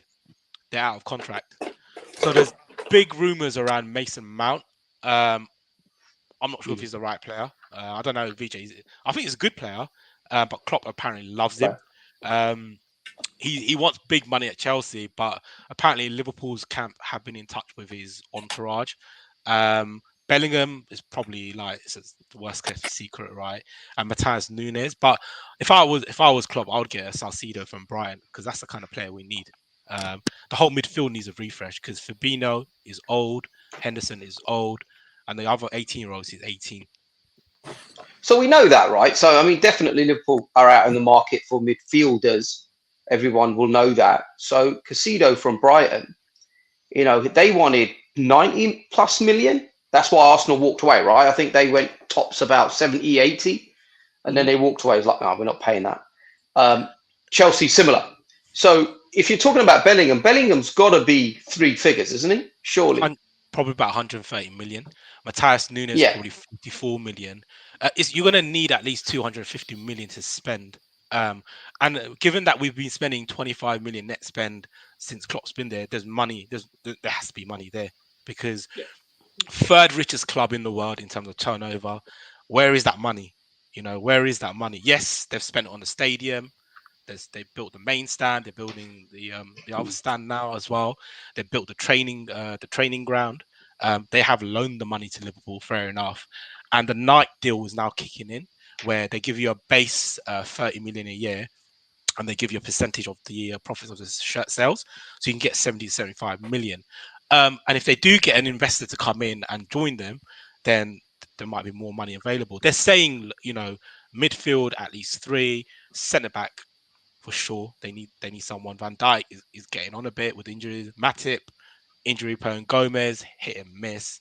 So they need to look at that. I think up front is okay. If we get the midfield right, then we can get going. But yeah, they're gonna have to spend big in the summer. We say every summer they got to spend big, they never do. But this one they have to. Well, that's what I was going to say. They haven't, have they? You know, you don't associate Liverpool with spending loads of money, and you know everyone. You know, I was listening to the Chelsea game. I had to drive somewhere. So for the last 10 minutes, I was listening to the radio. And the way they introduce players from Chelsea is like 150 million pounds worth of talent is going to come on.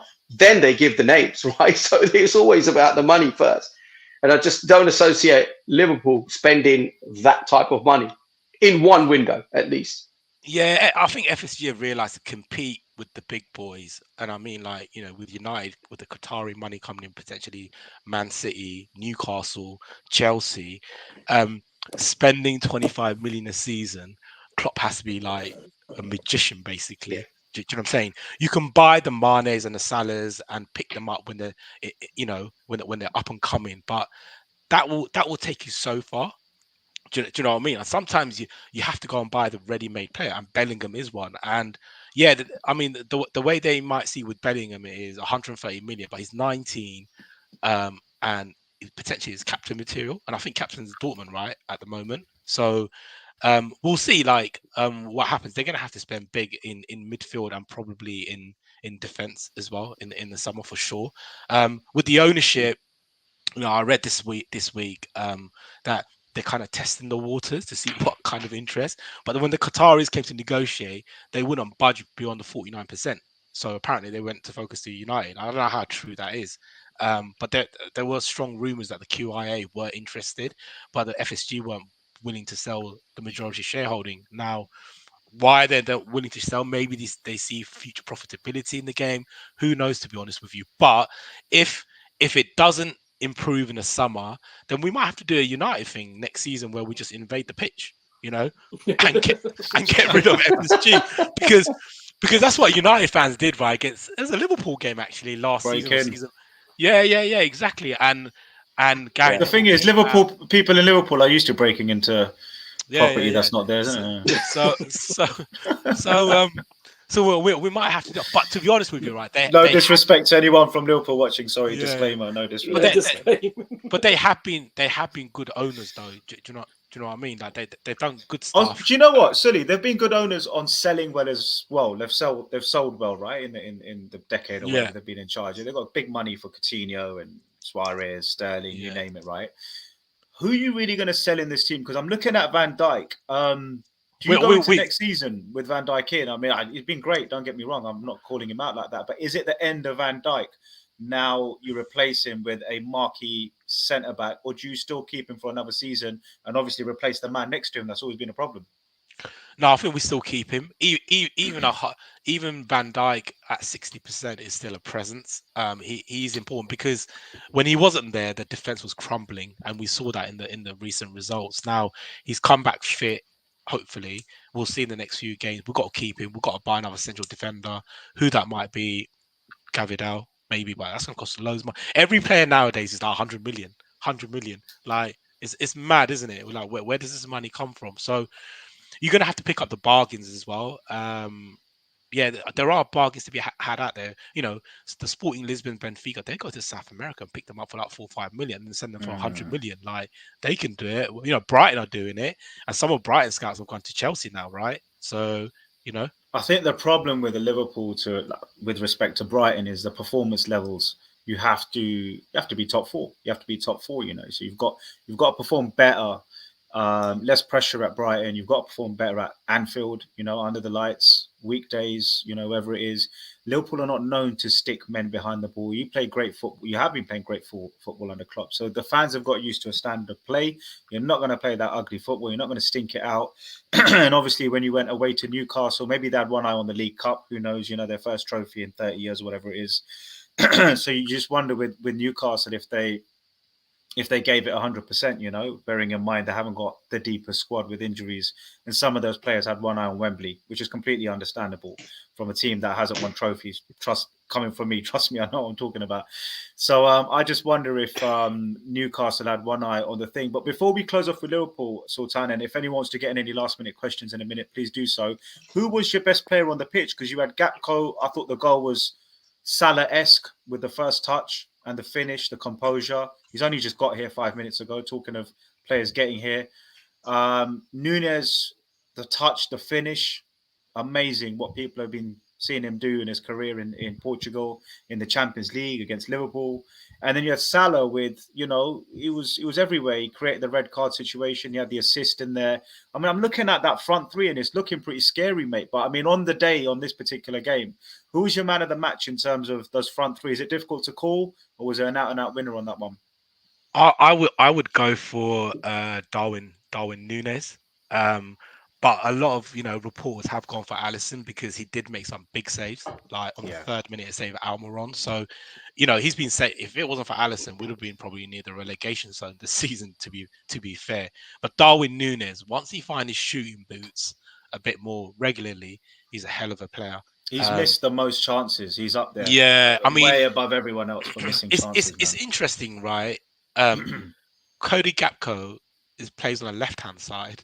He's playing up top, and Darwin Nunes the other way around.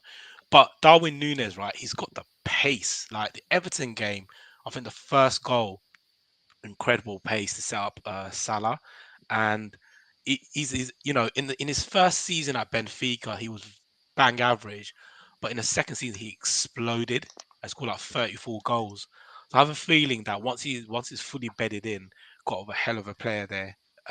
Whether he stays on when Diaz comes back, whether the left hand side he occupies it or not, it remains to be seen, and who plays up front. But yeah, if you got Salah, Gakpo, Nunes, Diaz, Jota, Firmino, if he stays, it's looking decent up top, but it's the midfield that needs a lot of surgery in the summer and some. I think the acid test is Tuesday, isn't it? You pass the Tuesday test and you really are back. Yeah, well, it's interesting there. Yeah, I was going to say it's interesting. If you look at the graphics on the left, right, Pope got sent off in the 22nd minute, and Liverpool scored no more goals after that. Right, so I did watch the second half of the game and listen to the first half. Newcastle should have scored in that game. They were actually quite decent with 10 men. So you're right. It'd be interesting to see if the game was level, which is a shame Pope got sent off. I mean, we definitely dropped. You're right. We definitely dropped off after Pope got sent off. Sometimes that's the way it goes. But the Madrid game's gonna be tough. Real Madrid Champions League. They've won it 15 times. Like Yeah. You know, whoever turns up, Modric, Cruz, they just turn it on. They're quality team, you know, quality players. Yeah, our midfield, you know, if Liverpool are up for it at home, might have a chance, but we'll see. It's the Champions League. Are Liverpool going to finish top 4 before we finish with Liverpool, Sully? Mm, You can change it next week, mate. I'm not going to hold you to it. It's not contractual, mate. I'll probably say I'll sit on the Ooh, no, probably, but that could change week by week, like you're saying. that was the weakest no I've heard ever, mate. But I don't blame you, mate. I don't blame you, mate. You've got Tottenham who are up and down like a yo-yo, and you've got Newcastle, who seem to be in free fall, man. Look at that. 3 draws and a loss, mate. It's funny how the Premier League is amazing. The Premier League is amazing. You can't take your eyes off it. And talking of amazing, let's talk about Manchester United, because the word amazing is definitely one that you have to say, whether you like them, hate them, can't watch them, or love them. They have been amazing, mate. Not only are they getting clean sheets and letting the odd goal in, if that, they are smashing in goals. And Gorav, I mean, what's going on, mate? I mean, it's just like, bring him on, isn't it? It's who's next almost, you know? It's just attacking football. Bruno looks world class again. Rashford is world class, man. No doubt about that. There's no questions on Rashford. He keeps doing it consistently. Casemiro didn't even play. You know, he's chopping that defense left, right, and center like it's, I don't know, like it's a vegetable. Do you know what I mean? But it's still producing results. You bring in Maguire. I know he's injured now. You bring in what's his name today? Lindelof. Lindelof, yeah. There's a result. I mean, he's chopping that back 4 up all the time. The midfield is changing as well with Casemiro out. The top 3 change. He brings in Sancho from the dark. He turns him into a superstar almost. You know, a couple of goals now. He's the Messiah, man. Eric Ten Hag is the Messiah at the moment, mate. I mean, tell us about what's going on there, mate. And we'll open up the debate in a minute. We're gonna have to put you on the spot and ask you and let you know that we all think you're in a title race, mate. Whether you love it or not, you are in a title race, G. There's no hiding from that, mate. What does Hash say? 1 game at a time. Yeah, I think, look, at United, we went through this whole sort of rubbish last season, and I think it was the Brentford game that sort of catalysed, you know, the team that you see today. A lot of it is also getting rid of the sort of bad eggs that we did in terms of sort of Ronaldo, right? And I think that's brought on Bruno's game massively as well. Today, I thought, you know what, for the first 20 minutes, we were pretty poor.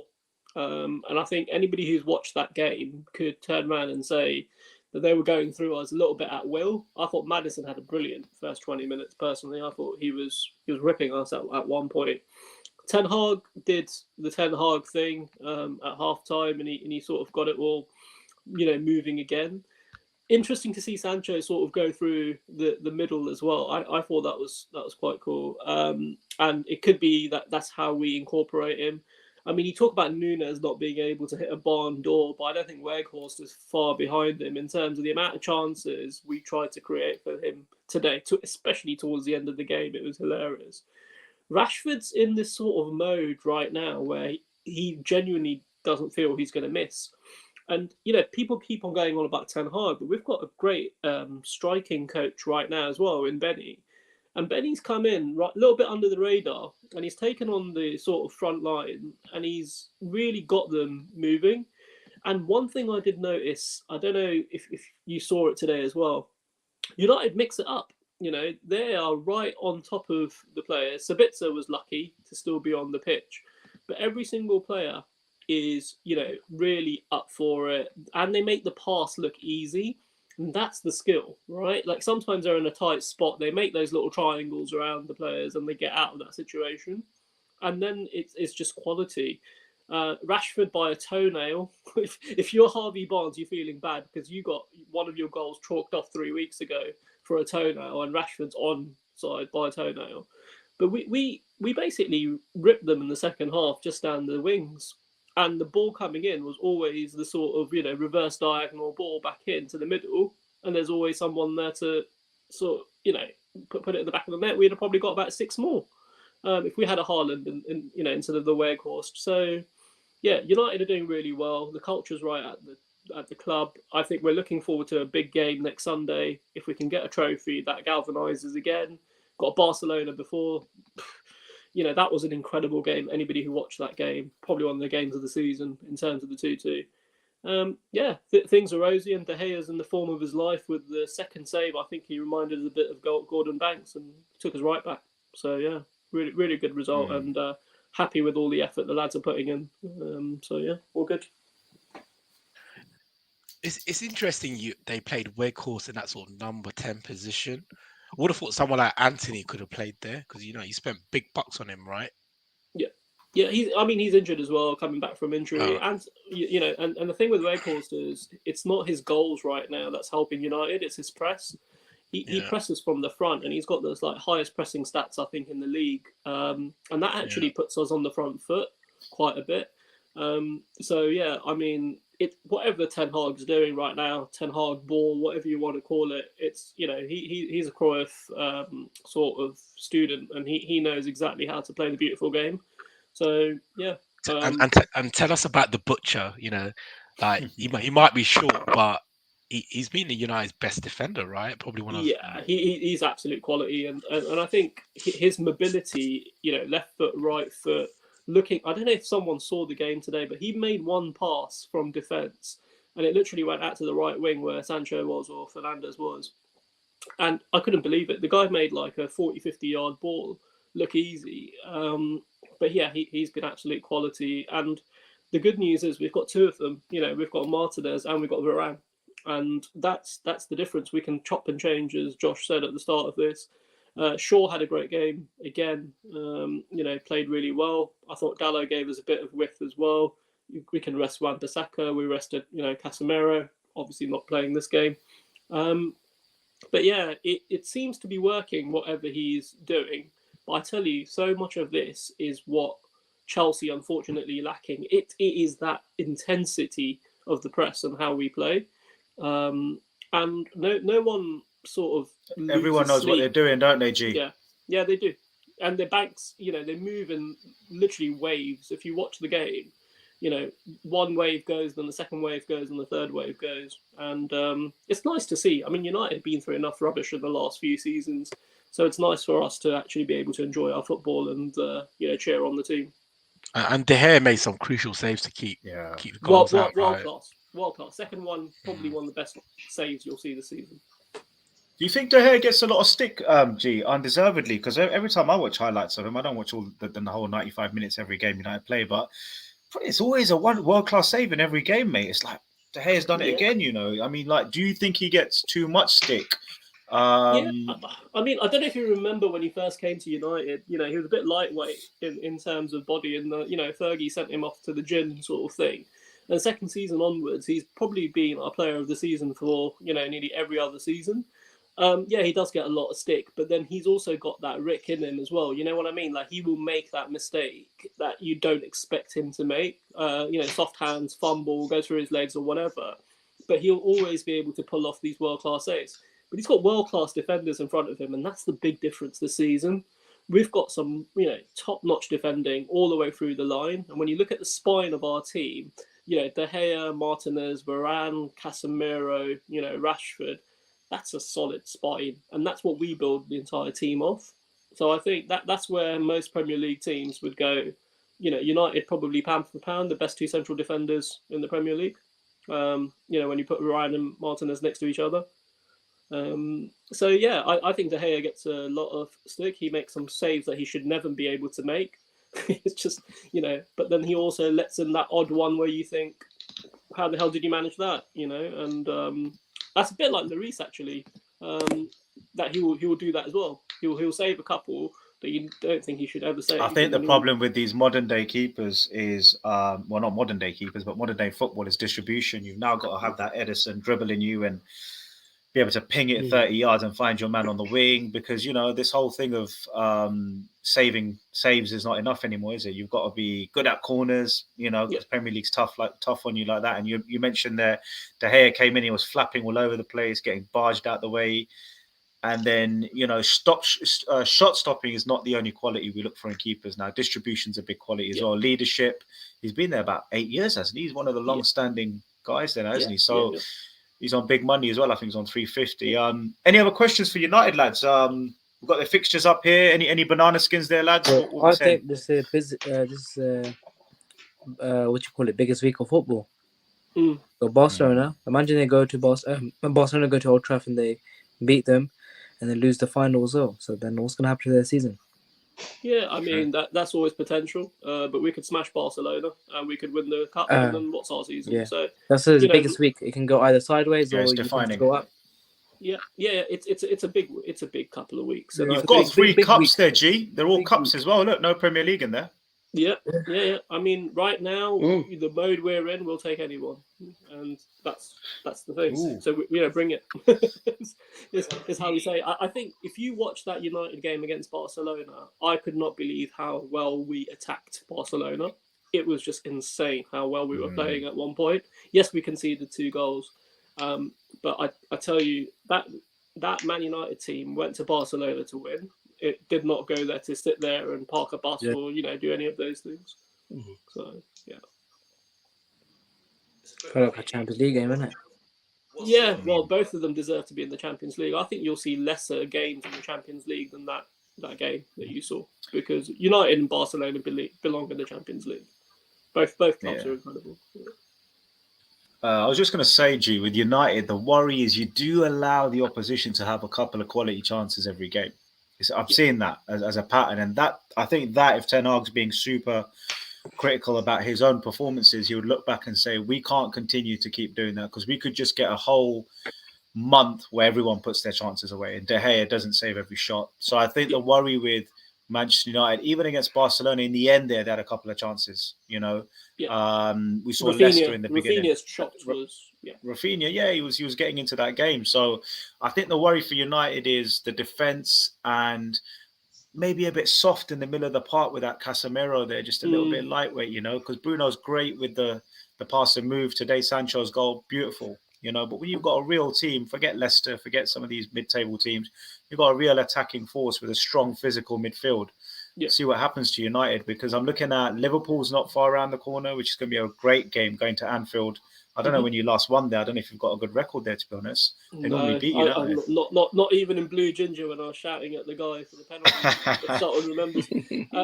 But yeah, I think the thing is, people forget one thing about Newcastle. They have been really good up until this game against Liverpool, right?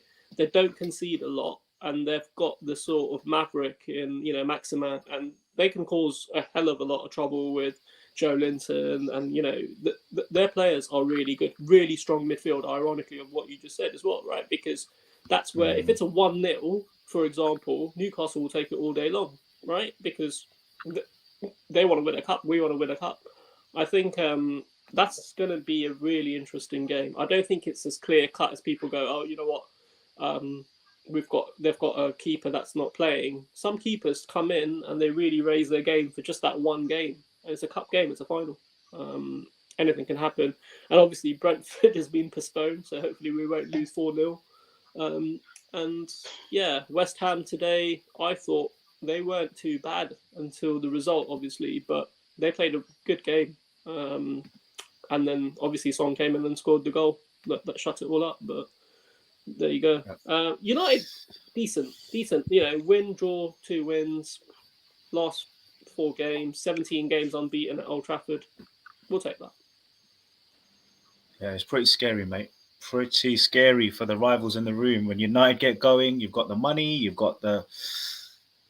I'm not sure you've got the squad yet, but you've got the pull. You've got the pull factor back, the X factor. United going to the market now, people are looking at United going, do you know what? Yeah, the money is right. Who laughed at me 2 weeks ago when I said Mbappe to United? What was Ash? I think we all laughed at you, man. Yeah, I don't think you'll come, man. Well, you got Qatar in it now, so Qatar might allow Probably it. go to Real Madrid. This dirty oil money. Don't know how you lot get away with it. Listen, you could, filthy money, mate. It's all about the clean money, isn't it, Vijay? Right, lads. Finally, G, you're saying United are not in a title race. I think most of the panel disagrees with you. I think you've got to put yourself in there. Like it or not. I would say I agree with Ashla. If we wait till the end of this month, we will know where we sit on this. You just said bring on anyone. Like Yeah, Barcelona, Yeah, they're in the title race, man. They're in the title I race. just want to win my cup. I'm like a niffler. I like my silver in the cabinet. So yeah, definitely want to win the cup first, and then we'll come back to this. It's a big week. You know what? No one wants this title. It's Arsenal fans we're on, where it's game by game. Man City don't want it, right? United fans not interested. Maybe Spurs can come in and join the party one day. Who knows? To be honest, mate, I could put you in the top 4 with a game to go. You'll still finish 5th. So mate, love it. Just give us some lasagna for breakfast, mate.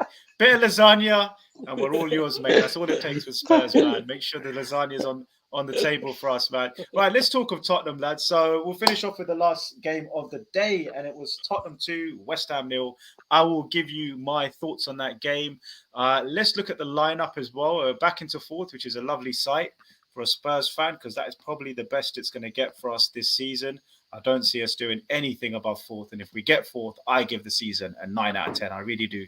I don't think Spurs can wish for any more. Apart from a FA Cup would be lovely, because we are up there with the FA Cups. I think we're joint fourth in the history of football for FA Cups. We do like the FA Cup, so fingers crossed for that. But it's all about top 4 with Daniel Levy and Tottenham running it like a business, profit, loss, revenue, and all the great stuff, that Daniel Levy keeps telling us about. It's a proper business, Tottenham Hotspur. We don't borrow unless we need to. We don't spend unless we need to. Now, let's look at this game. So it was 2-0 in the end. The first half was very, very boring. I cannot tell you much about the first half. It was West Ham not really having a go, sort of trying to pick Spurs off. And Tottenham just had no final killer passes, really. There was a handball appeal, but I think if they gave the handball against Chelsea last week, they would have had to give this one. It was the guy was falling to his left, and he stopped a through ball in the box from Richarlison, in the box to Kane, and Kane would have had a shot on goal. But because he was falling and the whole Chelsea thing, I think if there is such thing as consistency, that was it, by the referee not giving that, or the VAR guys not looking at it. But any other day, that's a handball. But like I said, they went off the Chelsea one, and it looks like you're allowed to now just make saves in the penalty area. I think that's the new rule. That's the message from VAR. Defenders make saves, no problem. They should give them gloves before the game, make it easier. The first half was pretty boring, guys. And then really just looking at the lineup, like we put Ben Davies on the left, we dropped Perisic, tired. The man's, 30, whatever he is, 32 or whatever he is, 33, I don't know now. He has been playing week in, week out, because our plan B on the left wing back position is Ryan Sessegnon, and he's done his hammy. He's done his hammy again. He keeps doing his hamstring. So he's out for a month. So Perisic has been our main man. So we got change on the left, which I love it when Conte changes it up, because it shows he's proactive. He's not just putting the big name players on each time. So Perisic came off. Ben Davies came in on the left wing back. Clement Longley then took Ben Davies' place behind him, and his experience from Barcelona and the French World Cup. And in the middle, Eric Dyer kept his place. On the right, Christian Romero was back. We really missed him against Leicester. He's our best player, the World Cup winner. Real sort of in-your-face, old-school Premier League defender, just gets stuck in, happy to take a yellow every game, but he will not let you have an easy night. And then on the right, this was a surprise. We had Emerson Royale, who's been a 50-50 man the whole season. The Spurs fan base have been split on him. He's not a right wing back. Traditionally, he's a right back from his previous clubs. Conte's just tried with him at right wing back, and he's actually come good in the last 3 games. He had a blinder against Man City, and today he had a blinder there. He scored a goal, and he was doing step overs and tricks and flicks, and he was taking the piss for the last 15 minutes. Just the way he was it was like he was loving the atmosphere from the Tottenham fans, or singing his name. They've got a song for him now. It's something like, he can't defend, he can't attack, but he's our best right back. Something like that, right? It takes the piss. It's ironic. And that's what they sing, and Tottenham fans do that, right? They'll make a song for you if you prove them wrong, let's say. And the Tottenham fans have been proven wrong on Emerson Royale. Maybe he's playing well because Pedro Porro's come in, so that might have been a kick up the backside he needed. Ollie Skip, he's our academy product from back in the day. Brilliant game. He stepped in for Rodrigo Bentancur, who's out with a cruciate and is out for the rest of the season, even potentially the beginning of the next season. He smashed his knee up last week against Leicester. Our best midfielder this season, and Ollie Skip's come in and he's done a pretty good job. Ollie Skip, fair play to the young boy, the young man. He's come in and he's handled the pressure well, but will he handle the second leg against AC Milan well? Because in AC Milan, he was brilliant. I give him an 8. And then he carried on that form into this game. So we need Ollie Skip to keep doing what he's doing. Yves Bissouma is also out for a month. We've got some real big injuries at Tottenham, some big players. Pierre was great. He came in and did what Pierre does. He's a utility guy. He's a pass and go, and he chips in with a bit of creativity. And he's a big leader. He's very vocal. He's Mr. Vocal at Tottenham, more vocal than Kane and more vocal than anyone else on that pitch. He's always shouting at everyone, the ref, the players, geeing up the fans. He's our man in terms of leadership. Richarlison had a poor game, was disappointed with him.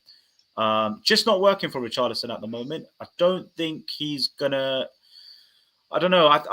He's not going to take Kane's place, obviously, down the middle. So it's where we accommodate him. And it's a bit of a square and a round peg at the moment with Richarlison. So watch this space on him. It might be that we sell him in the summer and go for more of a winger type player, like a more of a Sonny, because Richarlison's not as quick and he's not a winger. He's a number 9 up top, and he wants to be playing where Kane's playing. He got subbed off, and then Sonny came on and scored a goal, chaps, after God knows how many games without a goal. The last 2 was in the FA Cup against Portsmouth, and he scored a goal. It was classic Kane to Son. Watch it, and it's literally the other however many 100 goals they've scored.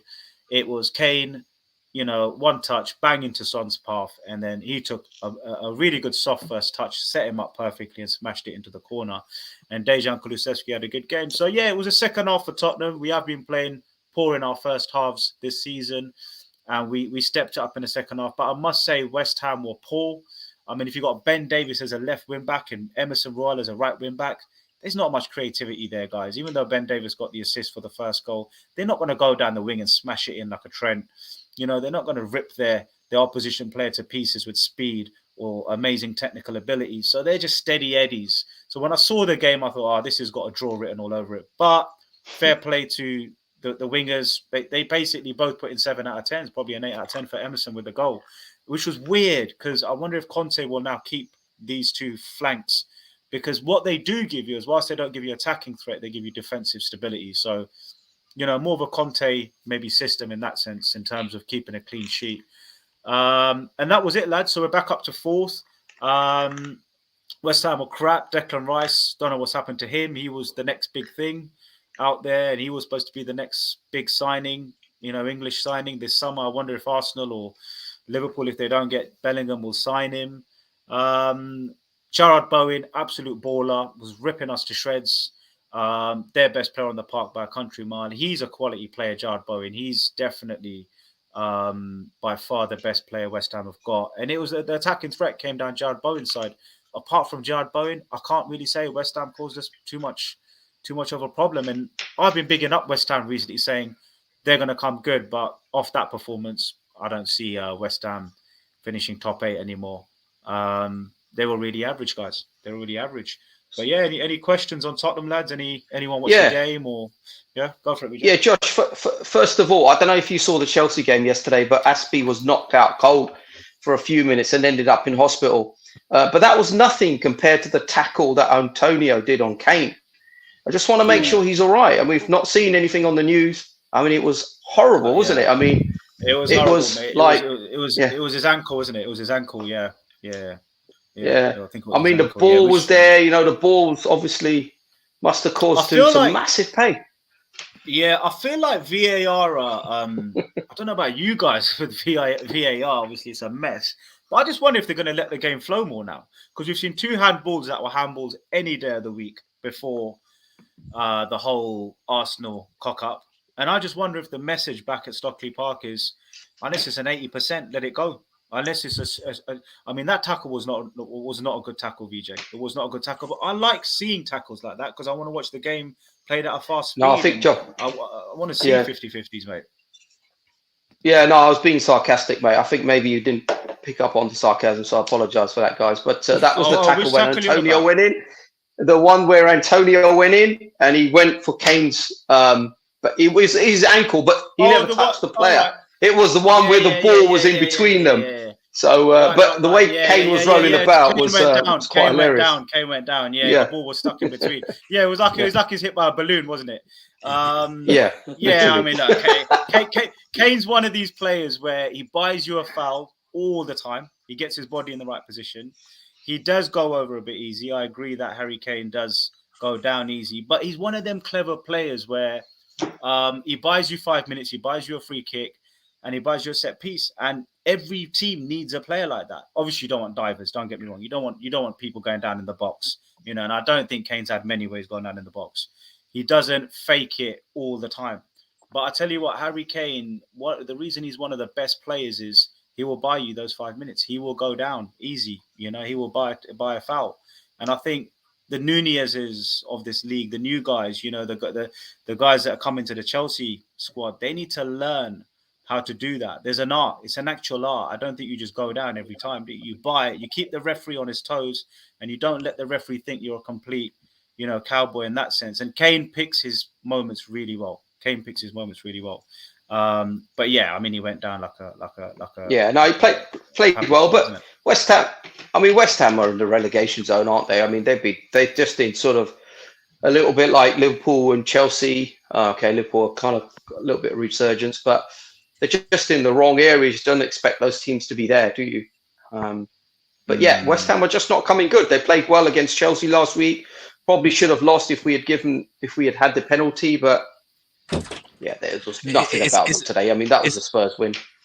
It's funny, right? With West Ham, I was just thinking when you guys were talking last season, they were flying high, and Jared Bowen was banging in the goals. They went out and invested quite a bit of money in the summer, and they're now in the relegation zone. So football is a bit of a humbler. But Josh, I was going to say with Kane, in a scenario, let's just say he moves on, he doesn't sign the contract, and he goes to United because they're getting new money in. Could you see like Richarlison being moved up front, and then you buy the new number 9? I could see that happening because you'll probably get decent money for Kane. I think at 60 mil, we've got to give him what he wants, which is 90 minutes and a run in his favorite position, which is up top. Give him service, give him the wings, give him opportunities to score. At the moment, he's a bit part play. He comes in 60 minutes. I feel sorry for him a bit, after the World Cup, as well. Because for Brazil, he scores every time.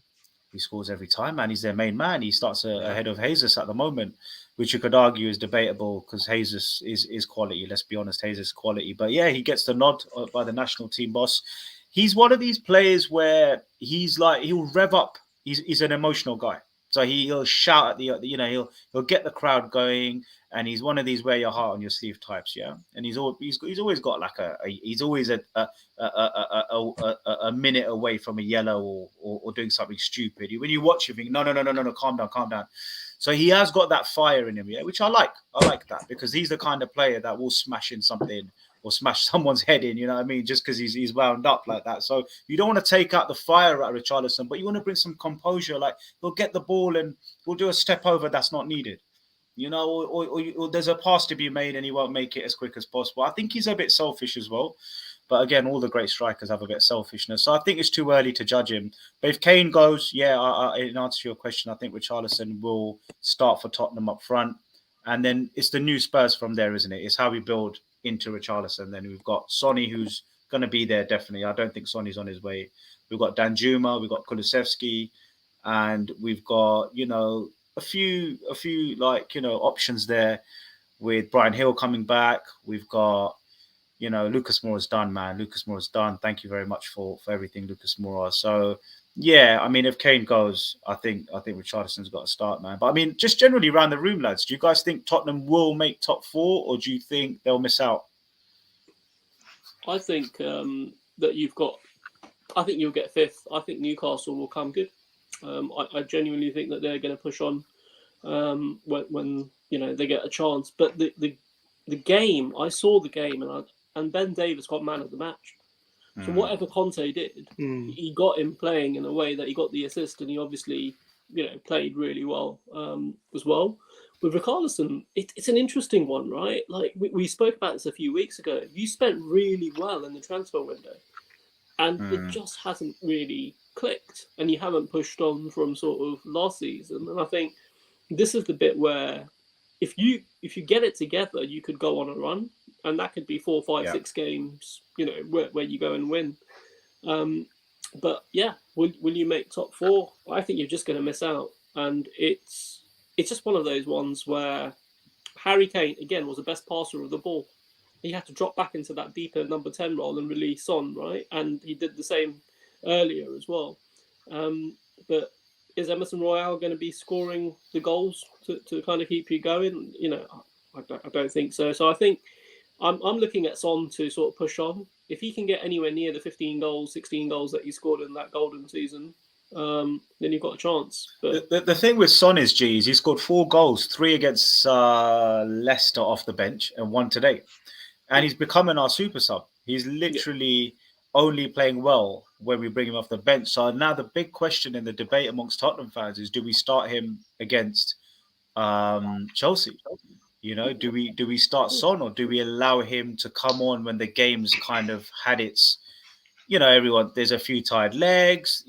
The Conte's been able to read the tactics of the opposition. If Potter has any at the moment, that's questionable. But at least then 60, 70 minutes, you can look at it and go, right, Sonny, these are your instructions. I want you to attack that player in that position, and that's where we're gonna target that weakness against Chelsea, for argument's sake. So I wonder if Sonny's now going to become a bit more of a super sub, because when we start him, he is a different player to when he comes on, and it's just really weird. It's unexplainable. I think he comes on. I think he comes on against Chelsea and causes damage, because one thing he won't do is track back and sort of support that sort of defensive minded thing. And if you look at Chelsea, they're going to play a very similar system to you in terms of having the sort of wingers out, at full pelt for the first sort of 50, 60 minutes, I'd imagine, trying to get Sterling into the game as well.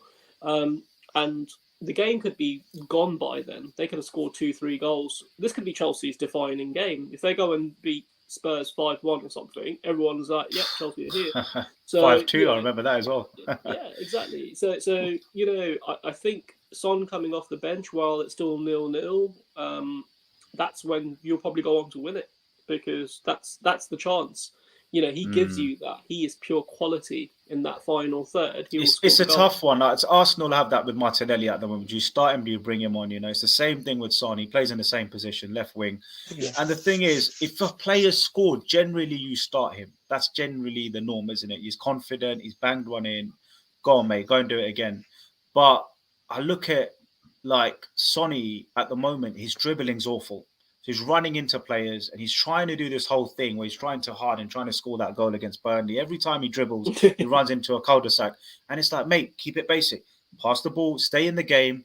You're making it harder for yourself. And just do what you do best, which is the last man defender.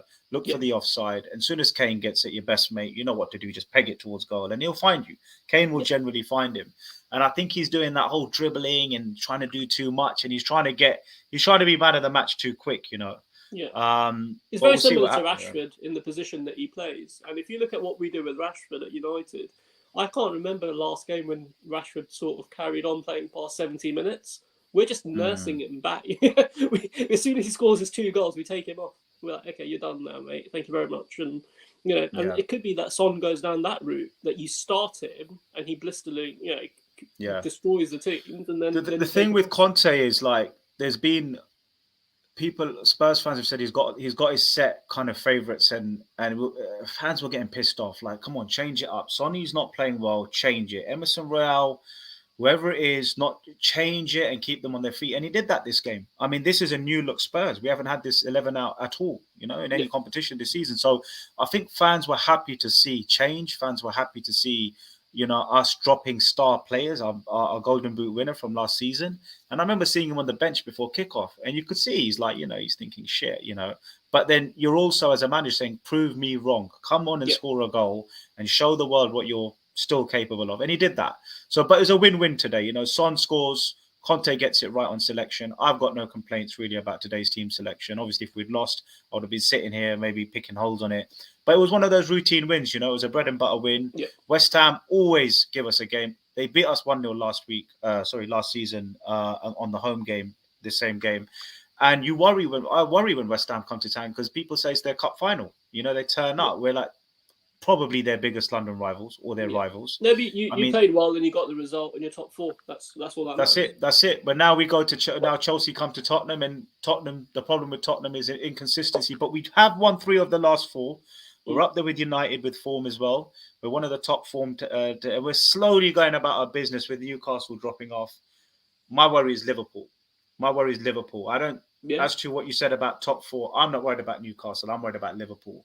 I think Newcastle's time's up. I think they're tired. I think they've run out of ideas, and teams have found them out. And I think teams don't respect them as much. And I think their recent form's shown that. I could be completely wrong. They might go on a nice run from here. But I believe Liverpool is the team to watch out for. And they've got the games in hand. I think they've got 2 on us and 1 on Newcastle. So I worry that Liverpool, if Klopp football's back, we're all in trouble. I'm talking about top 4 here. I think you guys, Newcastle, you guys, City and Arsenal are gonna finish where you are, in some order. But I think Liverpool are the ones Spurs have to watch out for. If we beat Chelsea, that's it done. Dark horses. If we beat Chelsea, I think we put them away. That's could be it for the season. But lads, there is still a good 30 points or whatever it is to play for. I think. I think how many games? 15. So about 45 points still to play for. 45 points. Huge. There you go. That's huge. So talking about top 4 and top, who's going to finish, who's going to win the title? Can Chelsea can turn it around. Chelsea can turn it around, mate. 3 wins and they've done a Liverpool.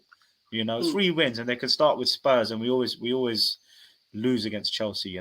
Especially away at the Bridge. But before I close off on Tottenham, any other last comments, lads? No. Is there any truth in this takeover bid by Jam Najafi? What's your views on that? Yeah. You know what? The FT, the Financial Times, reported it, and that's when I took notice because it wasn't like an in the know story. It was the FT reporting. I thought, all right, let me read this. I've got to read this right. The dude's got like a consortium style thing going on. He's going to present, or he's going to process and knock on the door in a few weeks. He's going to knock on the Tottenham door in a few weeks, as per the FT. Again, they were very clear in what they said. They weren't grey about it. And around the 2.5 billion mark. Now, rumours are Levy wants 5. Joe Lewis wants 5. Spurs have a lot of debt, so that's going to come into the question. Are you buying the club? How are you buying it? The fans will be happy, most of them, I think, if Levy goes. But there's a lot of fans at Spurs that realise that Levy has built a sustainable club that's won 1 trophy but still brings in more revenue than their rivals. So that you can argue that's well done. You've not won on the pitch, got to 6 finals and lost 5. We won the one in 2008 in his tenure of 21 years, but you still brought in the money. So generally, when you compare success to money, there's generally a link that you win more trophies, you get more commercial income, you get more fans around the world, you sell more shirts, and you get more money. But Levy's done it without the trophies. So this is where there's an argument of, hold up, you've done a pretty good job, mate. You've basically kept us top 6. People say, why are Spurs in the Big 6 debate? We don't have the trophies to show for it. Nowhere near what the rest of the guys, on this panel, and Man City, obviously, smashing most out the park. Arsenal have a decorated, everyone, all the guys on this panel have more trophies in the multiples bar Tottenham. But Levy's done a great job, some would argue, off the pitch commercially. But I think the problem with Tottenham is if we don't spend the 150, 200 million minimum this summer window, 200 million, go for our A signings, pay 200 grand a week, then Liverpool getting brought out, Man United on the verge of being brought out, are just going to smash us out the park. Chelsea, are on their way. They've got the squad. It's just a matter of time for me. It's just a manager situation. They're going to smash Tottenham out the park. So Tottenham will become a top 8 team or top 6 team at best if we don't get the investment. So the fingers are crossed, mate. Fingers are crossed, Sultan. It's just whether Daniel Levy will accept 3.5 bill, or whether he's going to hold it out for that 5 bill. 3.1 bill for Tottenham. I'll snap their hands off for that, because 5 billion, what are they smoking? Like, honestly, Exactly. like Exactly. 5 billion for Spurs. Yeah. I mean, you factor in the stadium, one of the best stadiums in the world, but 3.1 billion, take that money and run, honestly, because I don't think you're gonna get more than that. Honestly, more than that. 5 billion, I think. you know. Yeah, I think Chelsea set the standard, didn't they, when they sold for more than what people thought they would sell at. And I think United will sell at 5, 6. You know, but so they'll United are raise. different. United United are worth commercial it, yeah. beast. But Yeah. what's happening here is a London club, 1 billion stadium. You know, he'll negotiate. Levy will say, "Hold up, I'm worth 5 bill too. You know, I've given you the project, ready made, oven meal. Go and cook it." Do you know what I mean? There's nothing to do here. You've got all the infrastructure in place. You've got the NFL agreements in place for 10 years. You've got Lady Gaga here and Beyonce next week. And you've got a top 4 team in Champions League. Give me 5 bill. And you could argue that a buyer would say, you know what, with the way things are, it's a just crack on with it. You know, I don't need to put money into this. I don't need to put, you know, too much into it. Yeah. Yeah, it's very tanky, isn't it? It's a ready to go thing. So all they need to do is put the money on the pitch. There's nothing off the pitch they can do better for Spurs now. He's built everything. He's even building a cinema. You know, what more can he do? You know, so yeah, we'll see, mate. 3 bill or not. But lads, I'm going to finish off with Spurs. So that's Tottenham there. Hash, is Hash gone? Oh, he's gone. Okay, I think Hash is. As soon as I started talking about Tottenham, I think he fell asleep. He's not interested. He's like, nah, man, you guys are like 25 million points behind. We don't talk about Tottenham as Arsenal fans. We're too big for you. Lads, let's finish off with this quiz, because I always do a quiz. It's always nice to freshen it up and get your views, or get your answers rather, on these questions. So I've done a quick quiz here for you. Let's have a look. Right, here we go. It's the right one. So this week's show, don't type in the comments, lads. That gets a bit messy. I just want you to go with your left hand or your right hand in terms of what you think the answer is. Now, I know there's 3 on the screen, but I'm going to give you the two teams, one of which is the winner, and just go with your left hand or your right hand. So the first one, which club has won the most League Cups? Which club has won the most? Oh, do you know what? Right, my bad, my mistake. That's FA Cups. So I've copied and pasted that. The top one is FA Cups. So ignore the league. So which club has won the most FA Cups? Left hand Man United or right hand Arsenal? Go for it, lads. Left hand Man United, right hand Arsenal. So United, G, you're going for United. So he's waiting there. He's United. waited. He's going for United. And VJ and Ricky are right. VJ and Ricky are right. It's 14 FA Cups for Arsenal. So, G, sorry about that one, mate. That's all right. Sultan, I mean, it's close. It's close. It's not that far, man. I think there's a couple in it. Now, this one is correct. Which club has won the most League Cups? So, I'm going to give you 2 options. Left hand Man City, right hand Liverpool. 3, 2, 1, and go for your answers, lads. Left hand Man City and right hand Liverpool. Everyone with their right hand, high five to you guys. Liverpool have won the most League Cups, 9 in total, and it's definitely their cup, isn't it? Even though Man City seem to have been winning it in recent years. Shortest squad in the PL. So City left hand, right hand Arsenal. If you guys have been listening this show and last week's show, I think I mentioned it a couple of times. Left hand City, right hand Arsenal. Go for your answers, lads. Shortest Premier League squad. God, that was like a Mexican wave all the way up. The answer is, so I said City left hand and Arsenal right. You're all right. It is Arsenal. Arsenal have the shortest Premier League squad. But, you know, they're still top of the league. So, hey, what's height got to do with it? Right. Most assists in the Premier League. So the answer out of this one is either Bruno or KDB. So left hand for Bruno and right hand for KDB, chaps. Go for it. Wow. Okay, so right hand Bruno, Man City, Ricky, G, you've gone against the grain there. You've gone against the 3. Unfortunately, you're wrong on this one, G. It is KDB, I just mate. take Haaland's goals out of it. he's up there. I think he's clear by 5, man. It's crazy. It's crazy how much he's scored, lads. 26. Yeah, 26. Yeah. Listen, before we finish off, and I did want to do a team of the week. Well, we won't do it on this week's show. We'll do it on next week's show because it will take about 10, 15 minutes to do by the time we get around it. Any results, any fixtures here, guys, in the next round? We can see a Saturday 25th and Sunday 26th this next weekend. We've got Arsenal away to Leicester. We've got Man City away to Bournemouth. And we've got, obviously, the Tottenham, Chelsea, London derby at the Lane. Any results there which you think will not go as intended? Obviously, the Spurs-Chelsea one could go anyway. Do you think Man City will drop points, lads? Do you think Arsenal will drop points away to Leicester? No. Yeah, I can't see Man City dropping points. Potentially Arsenal, if Leicester turn up. Spurs are a guaranteed win. They're at home. Can't see that going any other way. No, VJ. No, mate. Mate, believe me, it's not as straightforward as that, mate. I mean, Spurs Chelsea is always a great game. You know, the battle of the bridge. Ricky, do you think Man City going to Bournemouth? I mean, I was going to say opposite. I think it's a banana skin, and it's at 5:30. And if Arsenal win, like we've got the pressure to go and win it. So I think it's going to be a tough game, to be honest. Away as well. Yeah, I kind of get that, but they beat Wolves, didn't they, this weekend? And I just can't see them winning till the bounce. Yeah, I can't see it. Yeah. Yeah, so it's just a 5:30 kickoff, so very, very like dangerous. I hate these Saturday 5:30 kickoffs. It's going to be a tough one, I think. I think Everton Aston Villa is going to be an interesting game as well. Like Sean Dyche, like the pressure's on again, like to kind of step on. Like and Aston Villa are going to be trying to bounce back after the defeat to Arsenal. So that's going to be a top game as well. Two good managers. Liverpool away to Palace. That's always been. Has it been a bogey team sort of time for you over the years? Yeah, especially at Palace's ground. So yeah, it's gonna be a tough one. Yeah. But who knows, right? If we can somehow win that one, then maybe some momentum will be building depending on the Madrid result. And then there might be a chance to sneak in fourth place. But yeah, it's gonna be a tough one. It's one of those grounds very, very tight, So yeah, we'll see how it goes. Yeah.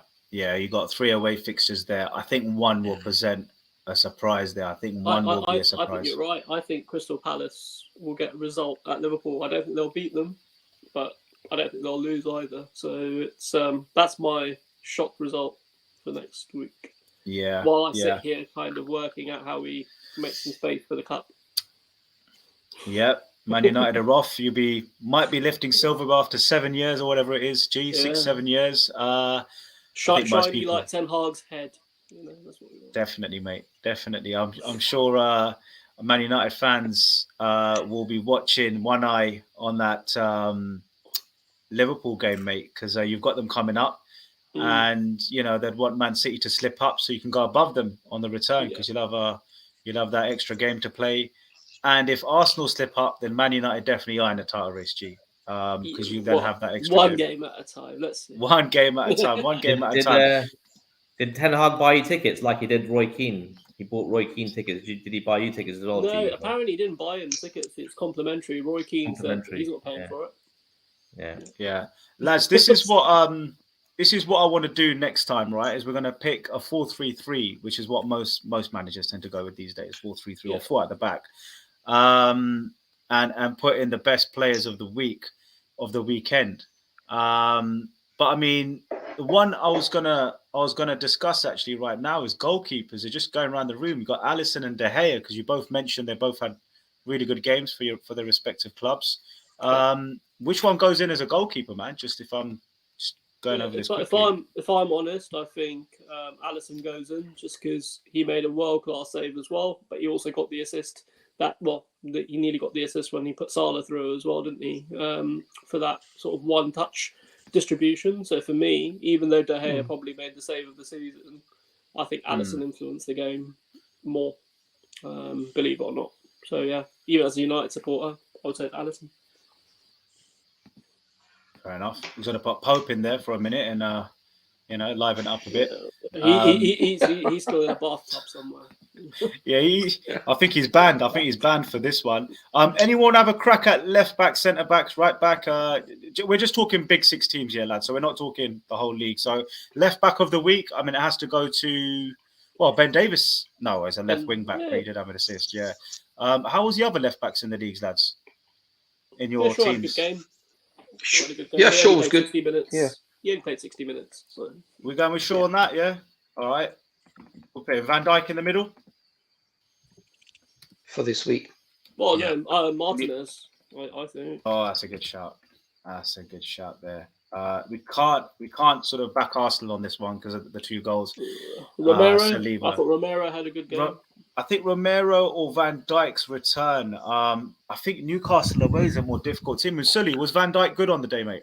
Yeah, he was solid. And he's got good rating, so probably. I'm going to put him in because I just think with the shit midfield he's got in front of him, I think I think you have to give him credit for that. And right back, we've got to put our man, our Spurs man, Emerson Royale. That's the one, mate. I'm going to put Royale here because the goal. Because you like the chicken at Burger King.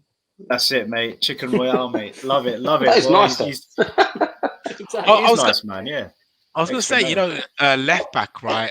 Seamus Coleman. You see that goal he scored in the weekend for Everton? Yeah. Do you know what? I would take Shaw out and put Coleman in. You know what? That's a great shout. We are talking big 6 teams, but yeah. Right. True. Yeah. But also, like, I think with Shaw, he only played 60 odd minutes today. He didn't play the whole game. Yeah. He was taken off. So. Yeah. I am talking big 6. Who's going into the middle of the park? We've got Odegaard, Jorginho. I'd say Odegaard. I thought he was brilliant. Mm. Yeah. I'm going to put Just my Jorginho opinion. in there as well.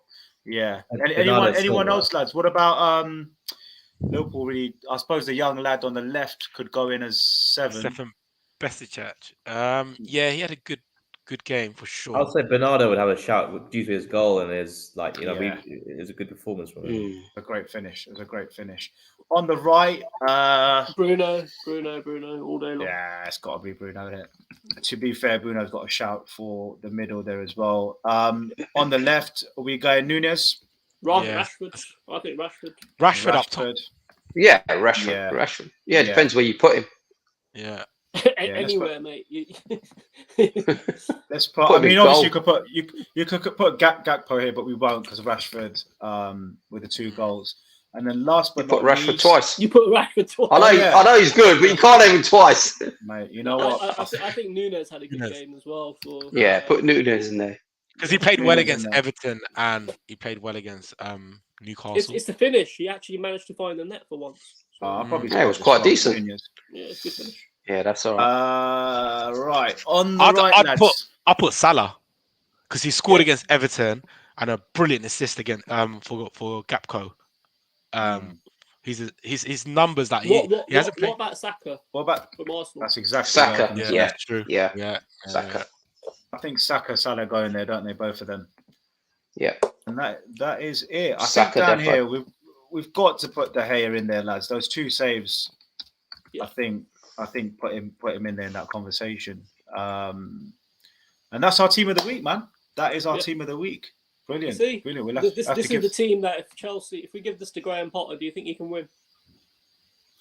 No. They'll lose 2-0 to Southampton. Oh, mate. Listen, you've got to give him time, VJ. You've got to give him time. No, you know what? I'll give him time. Don't worry. Well, look, if you beat Tottenham, which you normally do, mate, I'm sure Chelsea fans, it could be a turning point. It could be a turning point with you. But listen, guys, thanks a lot. It's been another late one. I don't know how we shorten this program. We get a lot into this, and it gives us lots of editing to do tomorrow. I'll join at 11. I'll join at 11. Yeah, I think the best thing is you just join for the United bit, man. Do your 20 minutes and call it a day. And maybe that is the answer. You will just come in and do your slots. But if you're enjoying it and you love the 2 hours, then you're always welcome to come on and spend your Sunday night talking about, the big 6. Hash has given up. I think he's long gone. Hash has gone to sleep. He needs it before the next game. Yeah. I think Hash has given up. I think he's in cloud 9, isn't he? So he let him stay there a little longer. But no, thanks a lot, lads. Sultan, thank you very much for coming on for your 2nd episode. Love the Liverpool feedback, mate. Looks like we've been a good luck charm for you guys. You've won your both games since your debut. So keep coming, mate. This could be a good thing for Liverpool. VJ, mate, you keep taking that pain, those punches, those blows, all bruised up. But you come on here, and I think you've gone from Potter weight to Potter route a little bit more. So we'll see what happens. Away to Spurs, we'll see what happens, mate. I think you will get a result. I think that'll be a draw. That's my prediction. G, mate, you're in a title race whether you like it or not. This time next week, you win your first trophy in 7 years, and that could be the ammunition to just keep going and doing what you're doing in the Europa League as well. You could be actually through. No, you won't be through to the Europa League. You'll be a League Cup winner, and you'll be looking forward to the Europa League. And it could be a treble for United this season. Who knows? With the title still within reach. It and sounds Ricky, heavy, doesn't it?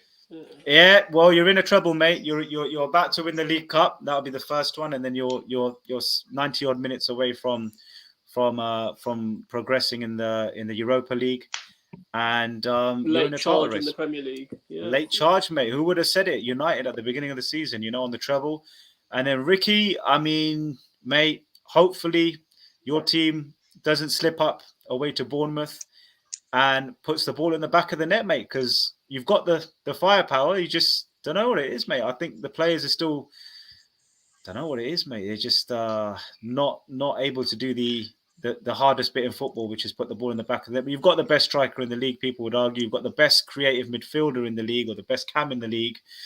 So with Jack Grealish doing major bits every week, he's showing that form. He's showing amazing form, Jack Grealish. I think you guys will be fine, even though I know you're being quite cautious with the I whole. think Noel Gallagher needs to have a word with him. Yeah. At least you need him in the dressing room at half time, man, just to give them a bit of a push in that. But Man City was very unlucky. We're just happy we're a Big Six team at the moment. So. Well, yeah. I mean, before. Not long ago, you weren't a Big Six team, were you? But now you are, mate. Now you are. 2009 onwards. Future, though. Yeah, you might not be, mate. It'll be like a 15 years of Big Six and then back to normal. Yeah, exactly. But we'll see what happens, lads. We'll see what happens. The fixtures are on the screen. We'll see what happens in the next round. We'll be back on Sunday, 9 o'clock, as usual, every Sunday. We'll be debating these results. We'll be debating the Manchester United game at Wembley. Gaurav, I don't know if you're going, mate. I'm trying to get Paul to get the tickets, man. I'm trying to get Paul to get the tickets. We'll see. Okay. I might know someone who's got tickets as well. So enjoy your day out, mate. And good luck to you on the day. And then we'll finish the week with Sunday's big London derby there. You got Spurs against Chelsea. Always throws up goals, this one. Always throws up yellows and reds and a bit of everything. So we've got a nice week to look ahead to, guys. And we haven't put up the Champions League fixtures here. Liverpool play a massive game on Tuesday. Huge Champions League. That's what it's about. Under the lights, Real Madrid at home. Liverpool fans will be up for that one. And I think Liverpool will get a win in that one. It's just whether they can go to the Bernabeu and win at the Bernabeu, mate. That's a tricky place to go and get a win. But we've got all-star week ahead of football. I think there's another game in the Champions League this week as well, isn't there? Man City, obviously. Man City, yeah. So we've got lots to talk about on next week's show, lads. Thanks again. Have a great week, lads. We'll see you next week. Evening, guys. Take care. See you on the next one. Right. Episode 6. Signing out. Peace, love, and unity, chaps. See you later. And make sure you subscribe. Leave us a comment. Leave us a like. Share this channel. The Big Six debate every Sunday, 9 o'clock on YouTube Live with 6 fans talking about all the results, the performances, the players of the week, the weakest links, the team that's going to go on to lift the title, finish in the top 4, and are Chelsea going to turn it around? Are Liverpool going to continue their form? And with European League games now coming in the Champions League and against Europa